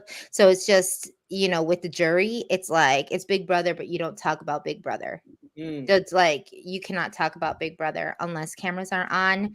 You don't talk about Big Brother. So we have like these grown babysitters that come in and they, they watch us. They have a night watch and they have a day watch, of 2 people, making sure that you're not talking game. But other than that, it was really cool. The people weren't so, I tried to keep to myself as much as possible. But it was a great experience minus the people. So, and at that point, I'm really just talking about Jack and Nick, at that moment, but because of Jack and Nick, Sis was also not around and Kat was also not around. So when I came into the house, like, it was very disturbing for me to find out that, things were happening with Kat and Nick, because I was excited about going into the house to be with my girl, Kat, but my arch nemesis, Nicholas, had her all to himself. And so Does Kat regret now hooking up with baby curls? I'm sure she does. I can't speak for her, so but nothing good ever came from that man. And yeah, he's just I don't know, he's just there, right? It's like that cyst that is like constantly in your back, but you can't pop it because you have no way to like get there, but you feel the bump. All right. You know, it's like that annoying thing that's just there. Word. Love it. And you're like, this probably isn't good, and I should get rid of it. Yeah, But let's talk a little bit more BB24. Like what's going on yes. with this season. But overall, what would you say about this season so far? Do you like it? Do you not like it? Has it been good? Has it been bad? What would you say overall so far? You know, it's been a roller coaster for me. I'll be quite honest. It's in the beginning, I purposely did not recap the first 2 weeks of it because it was very triggering. Like it was kind of that WTF moment where it's like, how is this happening? Given that my season happened and a cookout season happened. So how did we regress? Like, how did it, you know, how are we in the BB under, you know, underground? Like how is it? We're in the upside down. Like this is ridiculous. Mhm. So yeah, I wasn't really happy with the way it started. I've been pleasantly surprised by how it's going. Mhm. And yeah, you know, it's weird. Big Brother, you have a lot of ups and downs. So it's like you love one person one day, they break your Mhm. heart, and now all of a sudden you're just like, I can't stand you. And then you have a new favorite, and then they disappoint you, and then you have a new favorite, and then they disappoint you.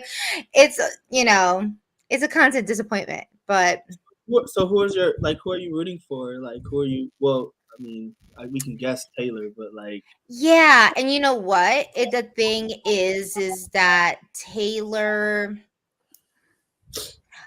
I'm not. I'll first preface by saying that I'm not a ride or die type of person. I like to see all sides of a story, and I like to be very fair in the way I'm judging a person.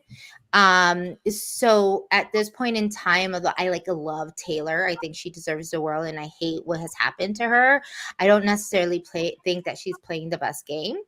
So I'm kind of, mhm. you Yeah. know, I kind of don't want to give her my heart, so to speak, Mhm. and so that someone can just like crush it and you know, throw it away.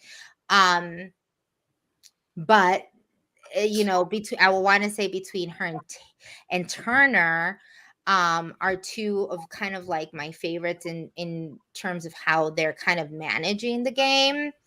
I do think Michael's playing a very good game, as much as people aren't giving him the benefit of the doubt, in terms of just, you know, going along with what Kyle has said. And again, him and Brittany always talking about the optics of the house, which make it feel really shady. Yeah. But I'm also not someone who will cancel somebody when I see promise in them. Do you know what I'm saying? Like, like 100%. there's some people where you see like, oh, there's no coming back from that. They're just like an asshole all the way around. Like those are the people that I'm just like, don't give them even the benefit. Like don't give them the time of day. But for some reason in Big Brother, you're giving people like Daniel the same, or you're giving people like Michael the same type of hate as someone like Daniel and Yeah. Paloma. And I don't believe that that's fair, because we're looking at someone who is really trying to be an ally, may have said some wrong things, maybe is just going along with the house, you know, because there still is a game. Like, I don't understand why people don't see the game component here. You know, there's a lot of things that people can't say, unless they just want to give away their game. And you go through a lot, just as I mentioned earlier, you go through a shit ton to even be in that house. You quit your job. You take leaves of absences. You had to go through a whole 3 months of who's gonna take care of your mortgage and your bills, and you're calling people. You're going to doctors, you know, visits to make sure you you have 3 months of a prescription, or you have, things that there's so much. Do you have time? Do you have time to take a leave of absence? They give you enough time to be like, contact your work, take a leave of absence, like that type thing? Well, yes and no, because they say make sure you take care of everything for the next 3 months, the next 3 months, the next 3 months, but they never say you are absolutely confirmed. They say, hey, just start planning. Start planning that process and what it's going to look like, and notify your employers that it might happen. Not that it does. It might happen. And that's why you see a lot of people on the show that are students, that are teachers, that own their own businesses, that are influencers, like that can take that type of time off. Yeah. And a lot of people are like, well, we don't really see, like, y'all asking for too much. Y'all are really, really asking for too much, because you tell me there, even with someone like Xavier, who's an attorney, he is also a model, but he had just gotten out of, like, he had just come into his practice. He wasn't like someone who was like insanely developed, like, a set lawyer that had his own, like, that was being constantly called on to do, to work. It was like very early on in his career where it's like, this is either I'm doing this or I'm not. And he's a model. Like, so obviously, like, it was just kind of like that in between time. And that's Tiffany why had her own business. Yeah. That's why I guess like Survivor is probably easier to do, because it's only 40 days instead of 3 months. That type Yeah, not everybody can give up those 99 days to do this. And when they do, it's a lot. So when I see Jasmine saying, I gave a lot up to be here, I understand that. But so did all the other 15 people that decided to come into that house. Like, I mean, unless they were like unemployed and living with their mom, That part. Yeah. I mean, yes, that's the best time to go. Like, you don't have a mortgage, you don't have rent. Yeah. You don't have to deal with any of that. That's why they only cast like 1 or 2 30s. I'm 34, so like that's why there's only 1 or 2 30 plus. I wish there was just more diversity in age. I wish they had more 30-something-year-olds, more 40-something-year-olds, and it wasn't just like a group of 20-year-olds. I mean, I was the oldest girl on my show, and it was a little rough. Because sis was the youngest and she was 22. So it's literally like, oh, I have a friend who has a daughter your age. It's just a very weird experience to see that happen. But yeah. Let's bring back the Rennies. Let's bring back the Jerrys. Like the Jerrys. Let's not bring back the Jerrys. I want the 75-year-old. Let's go. Oh my God, I would die. I really wanted. I mean, I met Rennie in New York for the premiere of the show. And I'm just like, I would have died. I would have loved to be in a season with you. Is she still the exact same? Is she still just as fabulous? What was that? Is she still just as fabulous as she was before? She did not age not one bit. I was like, wait, how long ago was season 10? Because you look exactly the same. She's gorgeous. Did someone just say they love Kevin? I hope this is Kevin from Big Brother Canada and not Kevin from Big Brother 19. No, probably Kevin, the older guy from. Kevin from 19. Oh, Kevin from 19, not Kevin from All Flops. We don't like him so much. He ruined the season. Oh, I was like, Kevin who? I hope it's not that Kevin. Is there? Oh no, they're talking about 19, and he's amazing too. He's so much fun. He's so much fun. I could see why he made it to 4. Yeah. I love that. Jessica, how do you foresee, intuition wise, being a contestant? How do you see the rest of this season panning out? Oh boy, I haven't had enough time to really think it through. It gives me cramps. But We don't have a nose now. Okay. Come I'm on, like, I Cramp. can't think anymore. I need more liquor. Wait, hold on. No, yeah, I think that coming in, we obviously, right, it all really depends on the HOH, but given, I think that Terrence is in a good spot because I really don't even think that this is his battle anymore. Like, he's just kind of gonna fly under the radar. I think he's pretty good. We'll definitely see him at least at a final six situation. I agree. I think, I'm hoping, because we haven't really seen much of the live feeds, I'm really hoping that Brittany did not tell Michael that Monty was gonna go after Michael during final 5. I think that was a very stupid, thing for Taylor to have mentioned. Yeah.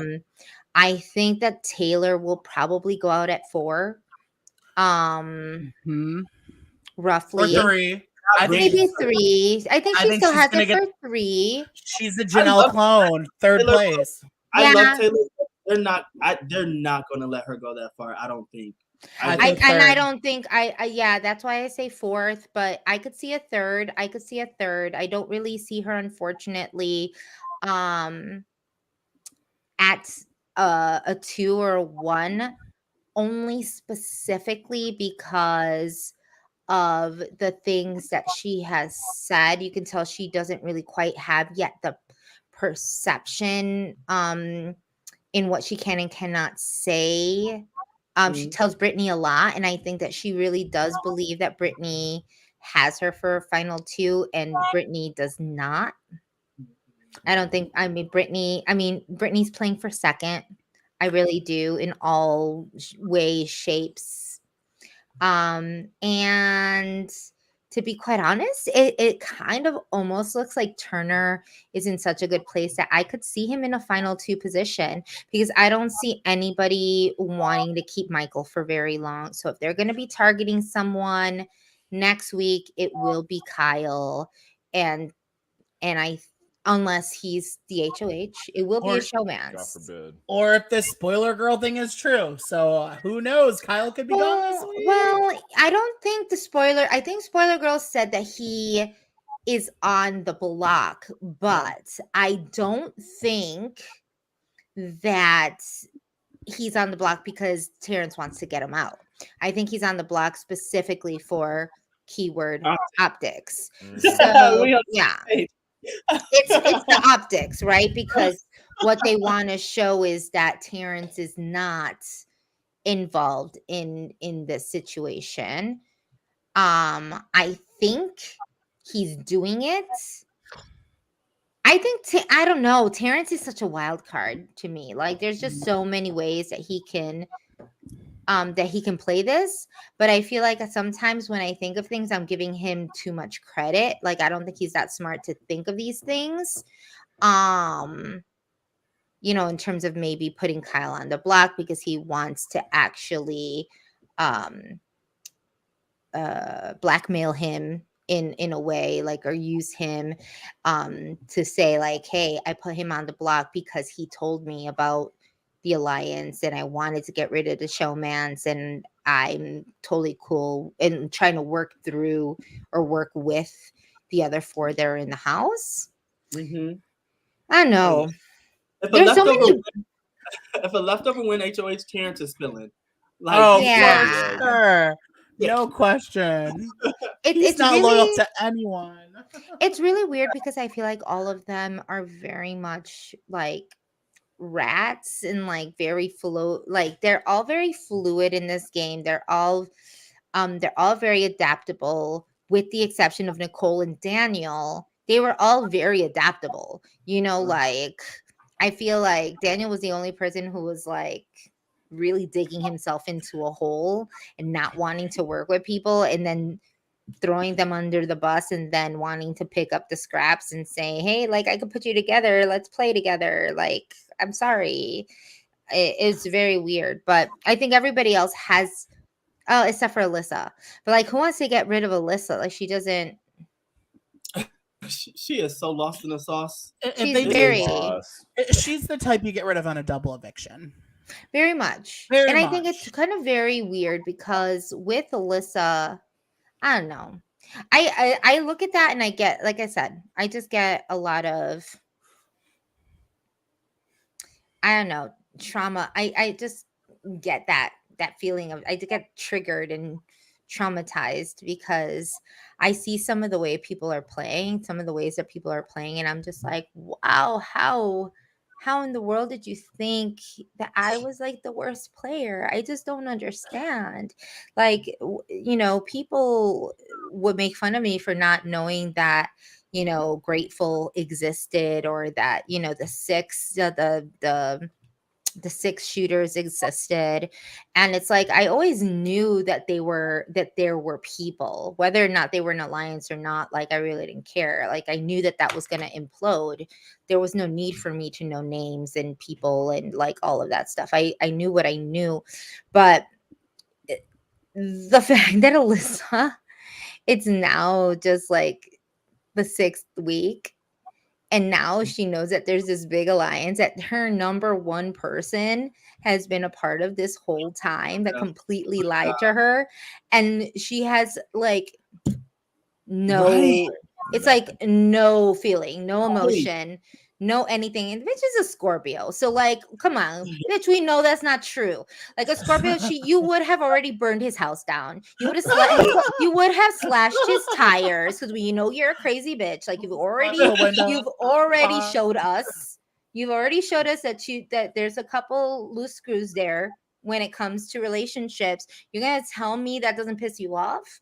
You're gonna tell me that this doesn't fire you up in any way? Like, this is really odd to me. And she has so much opportunity. I thought when I was watching her confessional about it, I was like, oh, she's about to say, oh, I'm done with Kyle, da-da-da. She was just like so just done with it. Like, she loves him even more now. Yeah. She's hypnotized by that dick. I mean, she's horny. She just wants 10 seconds. I just don't get. I really don't get it. I like, girl. Let's hope that you decided that you wanted to turn against that man. I mean, I don't know. This term has been used, dickmatized. I said it on the last thing, but that's really also, if you're in the Big Brother house, I mean, I'm sure. No, let's talk about this. You cannot be dickmatized unless you've had the dick. Like, you cannot like experienced she has not experienced this. 10 seconds is not an experience. That's not it an is experience. It might be that? Being in the Big Brother That's house. a helping hand. That's not an experience. That's no. It's a helping hand. It's definitely not an experience. I don't know. It's a punishment. That's like it's the true meaning of being a have-not. Yeah, I mean, and people say like, I don't think she's totally clueless. I think that she knows. I don't know why she just doesn't. What is going on that she's not using this to her benefit? Like, she had more information than Kyle. Like, she's the whole sole reason that Kyle is even playing the way he's playing, because of all of the information that Alyssa has like literally given him on a plate and said, here's this information for you. Not a exp. 10 seconds is an exp. But Kyle has he told her that he's the one that outed her with her alliance, which is why the leftovers were started? He twisted it around and made himself look like God. Of course. Exactly. I mean, for someone who says he doesn't like to lie, he's real good. He's real good at it, which is why I say I don't quite trust. I don't know. When you can be like manipulative and a liar and also a bad person, or also, rude and all of these other things, racist, and Oh, you know, There it is. microaggressive and all of this stuff. Like, I feel like you can't get away with a mastermind edit without it actually being your true self, right? Like, if you watch Big Brother Canada 10, and even though he had a couple of things against him as well, Kevin from Big Brother Canada 10, now that he is a manipulator, he was all this, and he said he was going to be, and he owned that shit. He said it from day one coming Great into game. the house, that this is what he was going to do. Insanely. I was very, like, he made me eat my words, and I was just like, wow. Great winner. Insanely. But at no point did he ever have to go so low as to be rude and say these things to demean someone's character. And I think that is just the difference, right? Is into how they're going to come out of the house and reacclimate to the world, whether they're all going to have to say they're sorry. Because, I mean, let's get real. Even Monty's going to have to do some explaining. Yeah, week 1. Mm-hmm. But he did a little bit. He did apologize. He did apologize. In the house and to Taylor, and some people will still not accept that, you know. Yeah. Because at the end of the day, it's I mean, whatever, it's us. Like, your sister was trying to tell you, bro, like, this is what's happening. Like, I got you, but you just totally disregarded her. And I think he's starting to realize that now, which is why he has so much redemption with his fine ass. And so, like, I'm happy that he had that conversation with her, because I do genuinely feel that he is remorseful about his actions. And you can kind of see. I feel like you can see that in the way that he is now getting along with Taylor, and the fact, like, look, he said those things, and the way he said it is because he truly believed Paloma. Yeah. Now, whether people want to say is that he believed Paloma because she was a Latina woman and Taylor was a Black woman, I mean, optics, right? Those are all things that they're not hard, cold facts. It's not a cut and dry. He had some type of relationship with Paloma. Why? I don't know. Why she had to hold on this whole damn house for 6 days that she tried to play the game, I have no idea. People believed everything that girl said. She had people under a spell. And you know what? We hate her. We all do. None of us like Paloma. That girl is a bad egg. Shouldn't have been cast. Like, whatever. But for those 6 days, she had everybody. So, like... everybody. So... that's the only thing I will say is props to that girl for being able to do that. On the other hand, not a fan of her. On the other hand, probably shouldn't have been casted. Don't know how she passed, bless you, all the testing. But Paloma's well, you know, they pass testing because they can't cast the same people. Yeah. Like, there's no me without a Mickey or a Jackson. Yeah. Like, they when they cast people, it's always like, what are you going to bring to the season? And they're not mind readers, right? They don't know that it's going to come out in racism. Like, it's not like they're coming to these, into these interviews talking about, like, I got a noose in my backyard and I drive in my truck with my Confederate flag. And nobody's saying this in their, in their interviews. So I think what they do know is that, these are two completely different people from two very different parts of life. Yo, Kira, you've been on one all night. Kira loves to go off, and I love that. Kira is one of my favorite viewers. She just loves to spell. Kira be going off. Kira, you might get a ticket to our finale night. And it's one of those things where, you can't, You can't have someone that like that's all like me, because then we're just gonna be happy go lucky and seriously kumbaya. Yeah. You know? There's only so far you can do with psych tests. Like Paloma seems very manipulative. I'm sure she manipulated the hell out of production. Like she did. Even production even believed a lot of her stuff, because I remember one of the casting directors, I mean, I had Paloma in my draft as my draft pick, because the person who casted her literally was like, this girl is going to win, she is amazing, like, and I was like, I'm gonna bet, because you know what, he's casted some pretty solid people. So I guess like Kyland and Xavier last season, the same guy. That was the T. Andy. Yeah. And there's more, right? Who else did he cast? Yeah. And all the big time.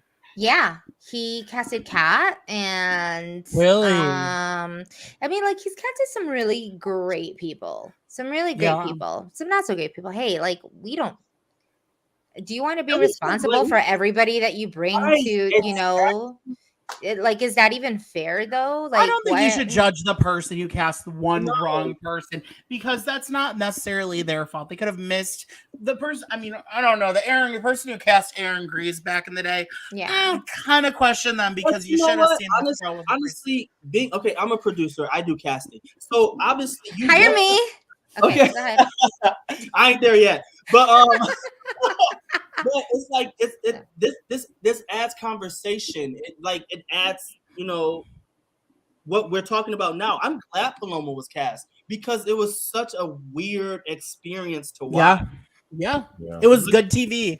It was great TV. It was great. You want a great TV? First week of feeds. Yeah, it's like when are you gonna experience a mental breakdown on live TV? Like, does that happen? She said like, God was in the house with her. Like, she was God's the 17th. Yeah, God's the 17th house guest. I'm sure Julie really loved that one. And you know, probably getting her Bible. Well, she won't get invited. He won't get invited. Everywhere. Jesus with her. She's in Utopia. What else? I love God, by the way. Please do not strike me dead. Oh God, please do not strike me dead right now. Some of those things, like she went to Berkeley. Berkeley's probably all like, shout out Berkeley. Like, your thing is like, wait, you went to Berkeley. Like, how did this experience break you down? Like, wouldn't college be like the moment for you to? But I don't know. It's a very weird experience. Like I said, just being in that house is a lot.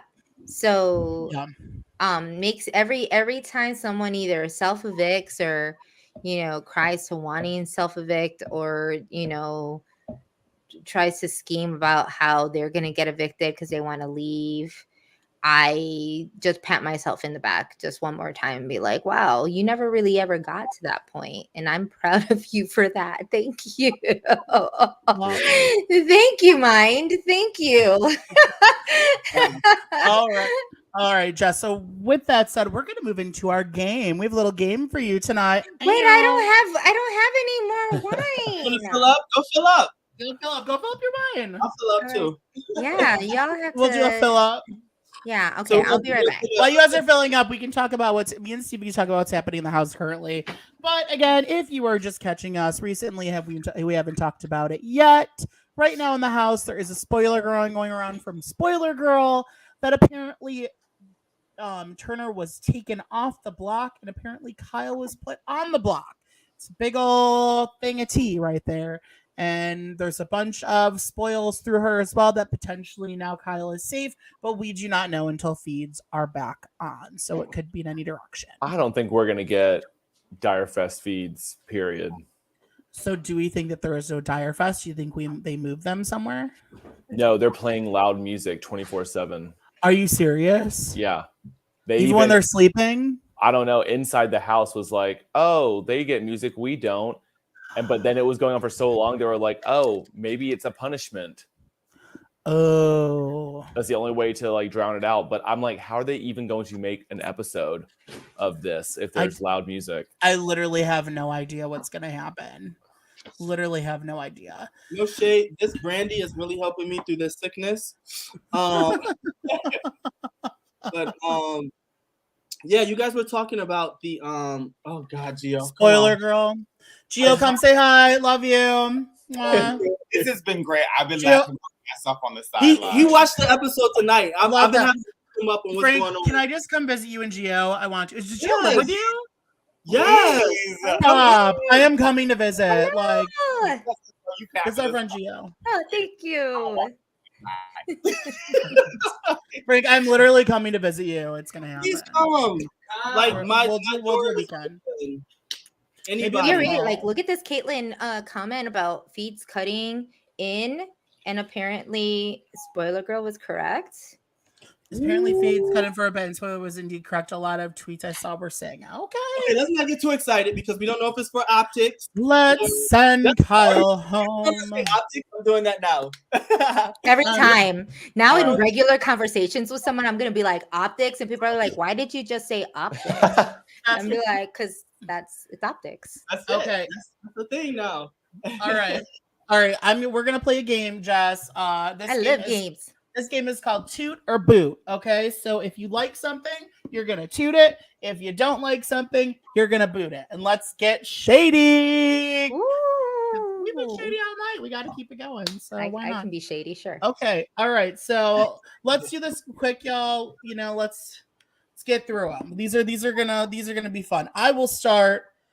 Jess, my first thing is the pre-jury makeup of Paloma, Pooch, Amira, Nicole, and Daniel. The karma. 2? What? 2. Poetry. Poetry. As they say, I am all for them calling it Taylor's karma. I think you get back exactly what you put in, and it would only be poetic justice for the reasoning behind their evictions is because of that. I mean, with the exception of, oh no, forget it, no exceptions. Who wants to go next? Frank, you go next. We have the list, right? Yep. Where are you? I sent it to you.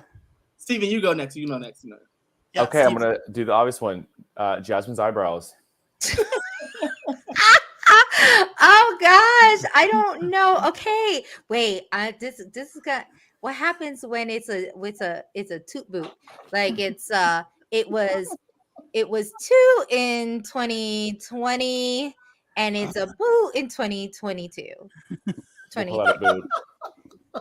I think that right now. I mean, well, here's the thing. I'm not going to take it away because honestly, has anybody seen Jasmine's Instagram? Like, the girl is gorgeous. She like, looks great on she's Instagram. really pretty. phenomenal. It's almost She's pretty. catfish. No, it's that's what I like was gonna say. Like catfish. like you She's can a pretty girl. She's a pretty very girl. very pretty, very Gorgeous. photogenic, very gorgeous. Even in the house when she puts on her makeup. I mean, she's just very pretty with or without makeup. Really, I think the only thing that makes her ugly is just kind of her inside. The But I always say, inside. she needs to eat some makeup for that, and that's fine.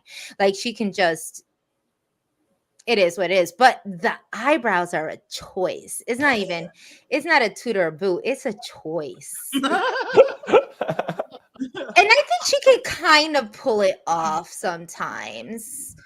If I was here, I mean, let's get real. If she was getting red, on RuPaul, then yeah, her eyebrows would be first choice. Michelle would be coming for her. Michelle. Period. But they are a choice. Steven, you're next. Let's go with Wait. Like, did you go already? You didn't go. No, I meant Frank. Frank, your turn. Sorry. I'm sorry. All right. The girls.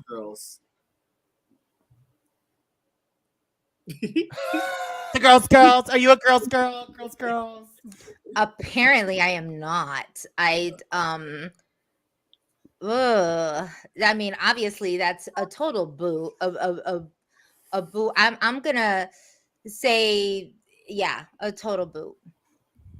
They can all kick rocks with open toe shoes. Like, seriously. Oh. Facts.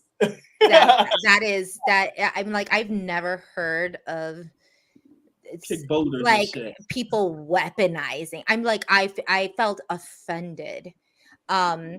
And mind you, I still like people would look at me as like a girl's girl, right? Like I was very much about wanting the female alliance. I was wanting to work with the girls. Nice. I tried to keep them together as much as possible. And I'm not gonna lie, I'm not gonna fake. Like there were girls that I did not get along with on my season, mostly Bella. So like I can't even. Sometimes I think of myself like, was I a girl's girl? If I really couldn't stand a girl, like, but sometimes you just don't.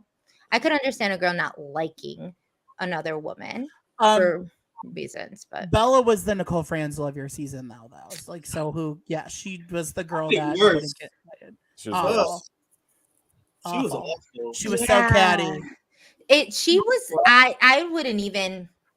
To be quite honest, I think the first couple weeks, like I really couldn't get through it, or not the first couple weeks, the first few days, I couldn't get through it because there's so much of Paloma that was in Bella. Like, I mean, seriously, to a T, I thought Paloma was Bella, Bella was Paloma. It was just kind of a mess. Like she was also all over the place, trying to make 101 alliances and trying to do like just way too much. And as soon as I told her, yo, girl, you're doing too much.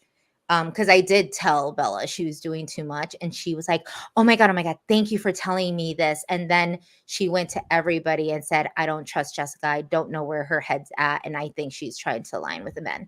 So like it was very much that. Unfortunately, you didn't see 21 feeds like the first week because you would have felt very, very differently about my season. I mean, you still would have hated the same people, I think, but you would have seen why there was even more of a reason to.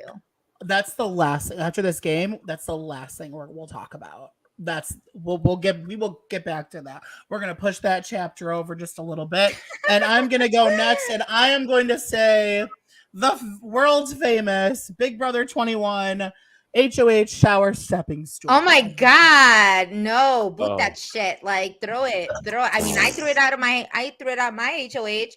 I don't know why the hell. Like, I mean, the good question is like, would you rather have a floaty or a stool? But I mean, wait, are we asking about the stool post butterfly? Because if we're talking about a stool or a butterfly, then I'm saying toot for the stool, because at least the stool, like you're putting it in the shower, it's still semi-clean. You're sitting on it. It's a lot easier to maneuver. You're not in front of the cameras. There's a lot of good things about the stool. The stool in general. I don't want to demonize a stool. Okay. All right, work. Okay, so maybe two. Okay, let's toot the stool. Frank, your turn. My turn or Steven's? Yes. Steven's turn.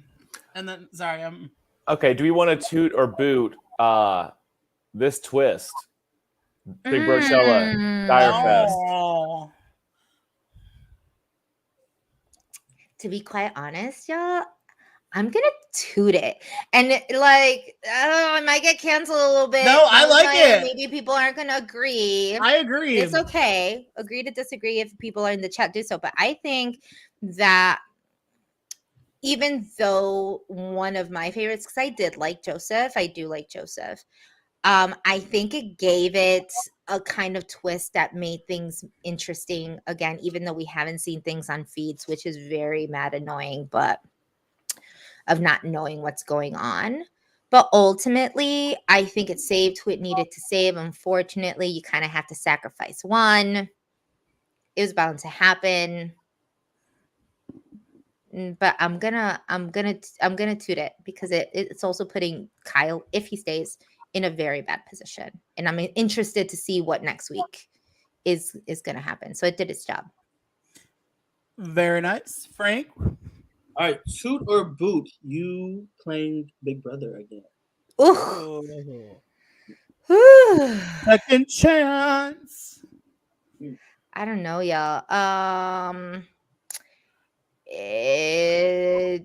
Toot after at least a couple more years of therapy. Total toot. Boot right now, probably more so for my husband. I think he would not want me to go back at all. When you don't have that support system, it's hard.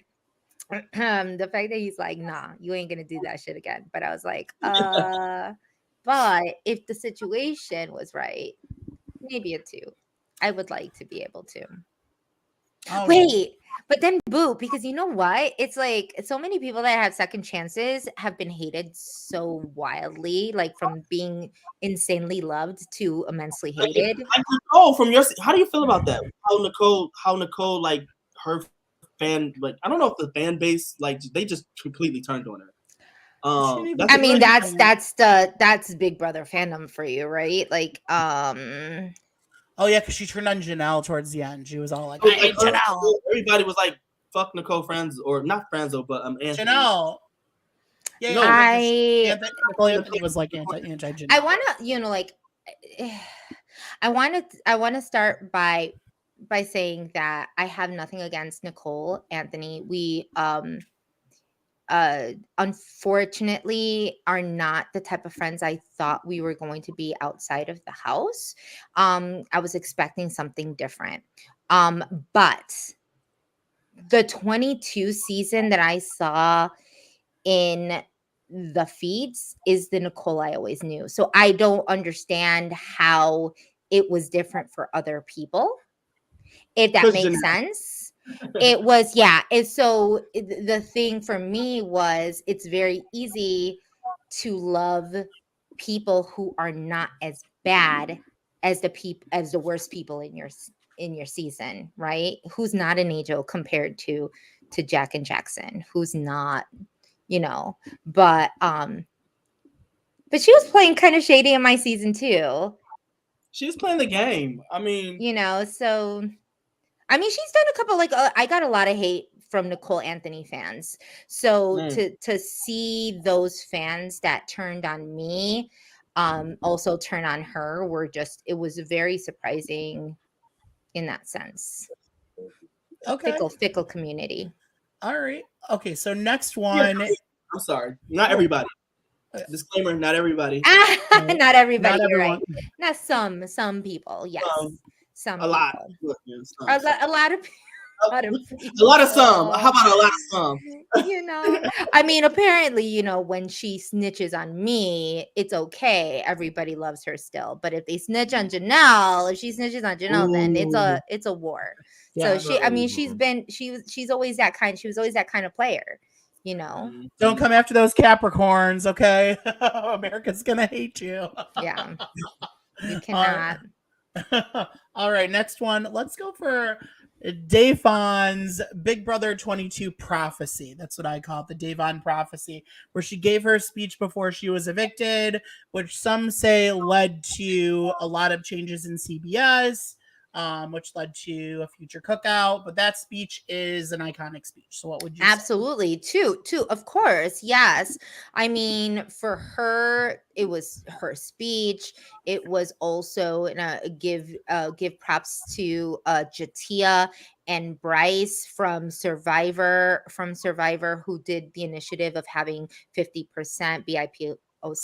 BIPOC like on these reality shows, because it was their push for wanting 50% on Survivor and other reality shows. So I think it was their push that did that, along with, you know, what some of the house guests have dealt with within the past, you know, more than decade of this. We've seen Candace break my heart of the things that she had to deal with on 15, you know, and it just keeps going. And so, but a definite two, and very well said. Very nice. Steven? Let's go with, Tudor Boot, the Challenge USA. I'm gonna say 2.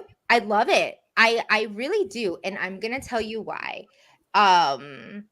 I don't necessarily care for the fact that Big Brother is going against Big Brother, but I love it because it's messy.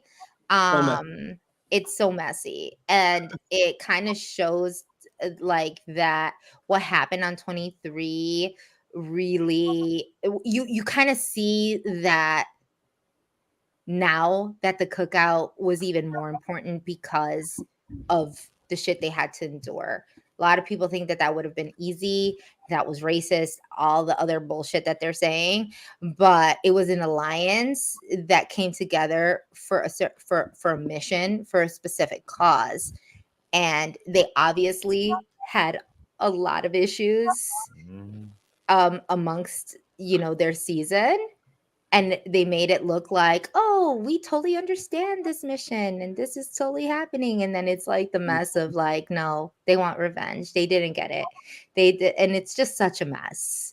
It's messy. It's messy, but it's kind of fun kind of watching it and knowing more than half of these people, because it's just like, this is literally carrying on in texts and in people. Like, it's still happening. Some of these people made up after the fact this happened.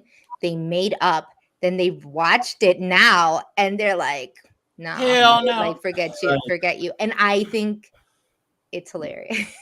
we had Chada on last This is week. real life, but it's real life.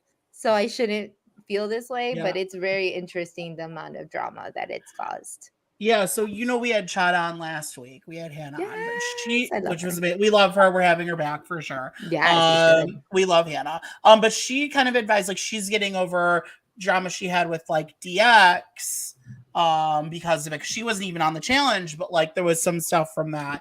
But I just met them 3 weeks ago, and I didn't even realize there was drama. Yes, yeah, they're so good at like. I mean, it's a very dysfunctional family, to be quite honest. It's very dysfunctional, and so, not just them. I'm just saying, like, the whole Big Brother.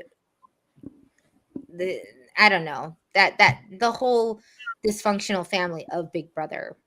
Some people just say, hey, welcome to our dysfunctional family.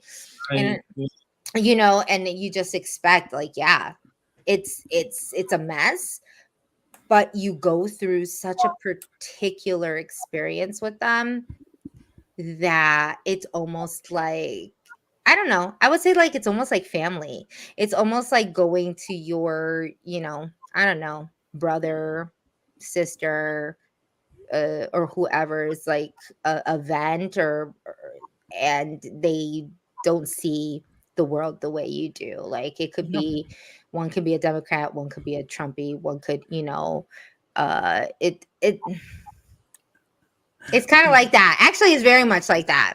Like, that's basically that. It's like half and half of everything. So you have to just stand it and just be in a room with them. Perfect. We have one last one from Frank. Okay, I was gonna ask like Tudor Boot about Monty's cakes, but like I think we all know like that's. We could give a moment of happiness for Monty's cakes. Yeah. I'm so glad he redeemed himself. Okay, so Tudor Boot. Me too. Toot on that. Okay, I know that's gonna be a 2. Okay, so last question: Tudor Boot alumni befriending members of the Grateful Alliance.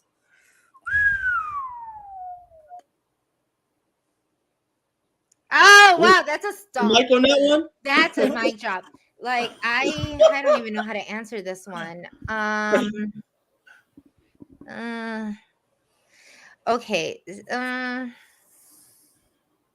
It's weird because I would consider myself a friend of somebody who's in the Grateful Alliance, who was in the Grateful Alliance. And so it's weird because this is where I say it's like not one person's actions, maybe 3 people's actions around 8 people, or 4 people's actions. I mean, 4 and 4. The other half is obviously known to be just as bad. There's levels. There's total levels to that shit.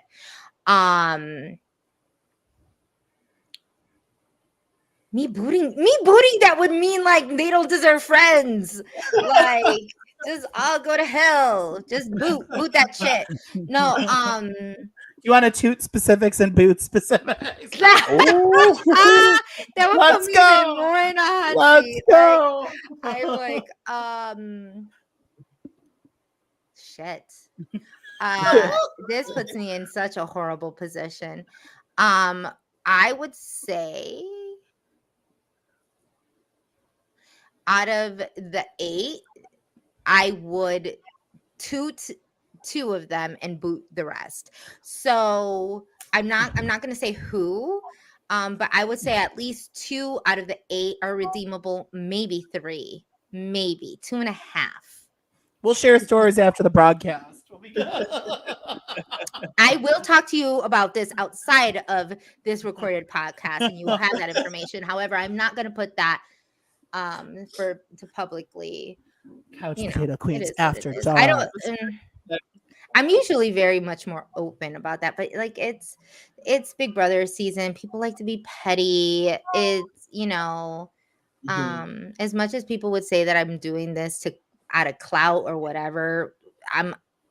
My Twitter's on private, so I don't know how the hell I'm gonna make anything out of clout, given that I don't want my shit retweeted or like That's I don't not want. you. I just want to say what I want to say and let me be me. Like, but yeah, if people ask me, I don't have a problem. I just don't want it to come off like I'm publicly attacking them.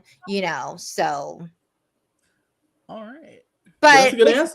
But if we're gonna say tutor boot like problematic alliances, I'm gonna say boot all the way. Give it like a high ass boot with a stiletto heel type shit. Like, boot that shit. Hateful alliance. All right. Yes. Oh yes. Okay. Boot the hateful. Nobody. Boot the hateful. Not the. All right.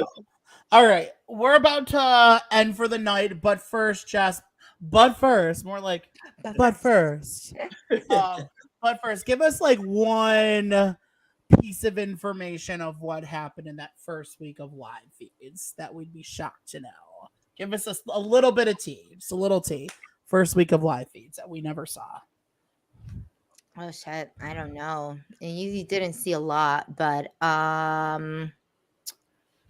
let's see. Okay, I don't even know if this was like end of first week, beginning of it was end of first week because you all didn't even see the Black Widows weren't real. Did you all know that? Wasn't that the alliance that was like you, Bella, Nicole, and Kemi, right? Correct. Real? Well, not in the sense like it was real, but it was not. So the fact that Bella threw everybody under the bus was very on brand for her. It was not that it didn't shock me because obviously it's always a shock, but it was like, oh, I can't believe this bitch. I mean, I knew the bitch had it in her, but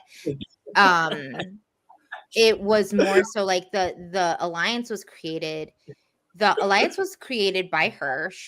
I was the one who named it. So I was the one who created the Black Widows in terms of the name, but she's the one who put all of us together. And the reason I said yes was because I didn't trust her and I knew she had ulterior motives. So I felt like, yes, I was going to say yes, because to be in an alliance with her would mean that I would get information from her. And because she wanted to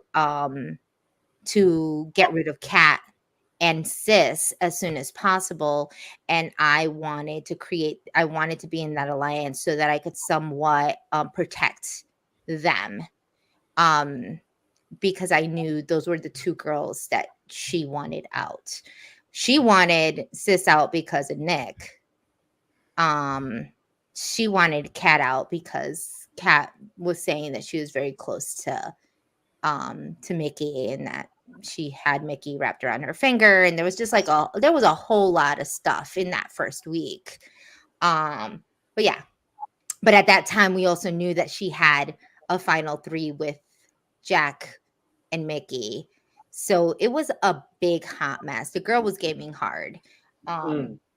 Yeah, she's a Paloma, so they were very similar. That's why I say there was a lot of similarities in the way that they were playing, because neither of them knew exactly. Like Bella had admitted that she had never she had never watched the game. She didn't know, like, she was not a Big Brother fan, so she didn't know what to expect. So she was definitely being her.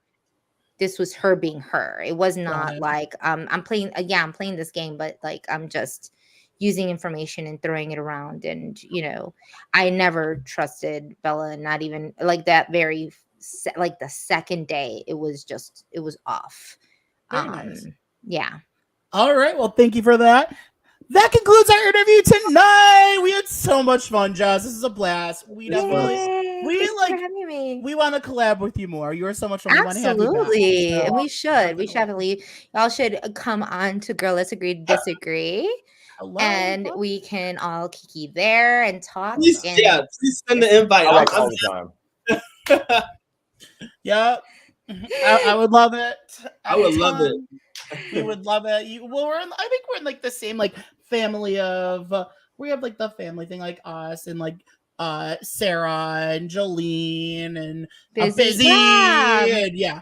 So it's all that type of that is the type of feel that I wanted with the podcast. It was just, I want to be able to talk about the things I want to talk about. It's not just game related. Yeah, we talk about game. Everybody wants to talk strategy and what it is, but my whole thing was let's talk about the real issues that are either happening inside of the house or that you might not know, because a lot of the people that are on our show, with the exception of Busy, I think Busy has been really the only person who has never been on a reality TV show that has been on our show, that is a regular on the show.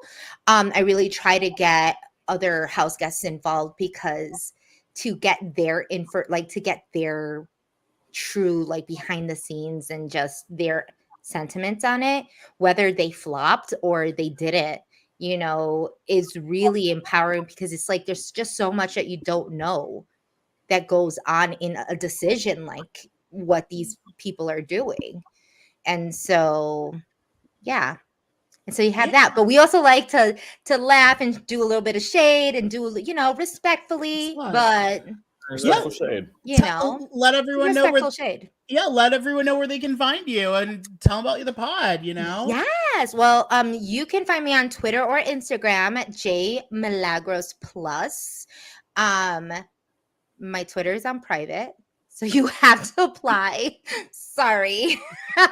That's just the way it is at the moment in time. I just don't want everybody listening and watching my thoughts, but I do accept people. So and then Girl Let's Agree to Disagree on YouTube. We try to do once a week, usually on Wednesdays before the episode, so we kind of do midday, depends how we feel.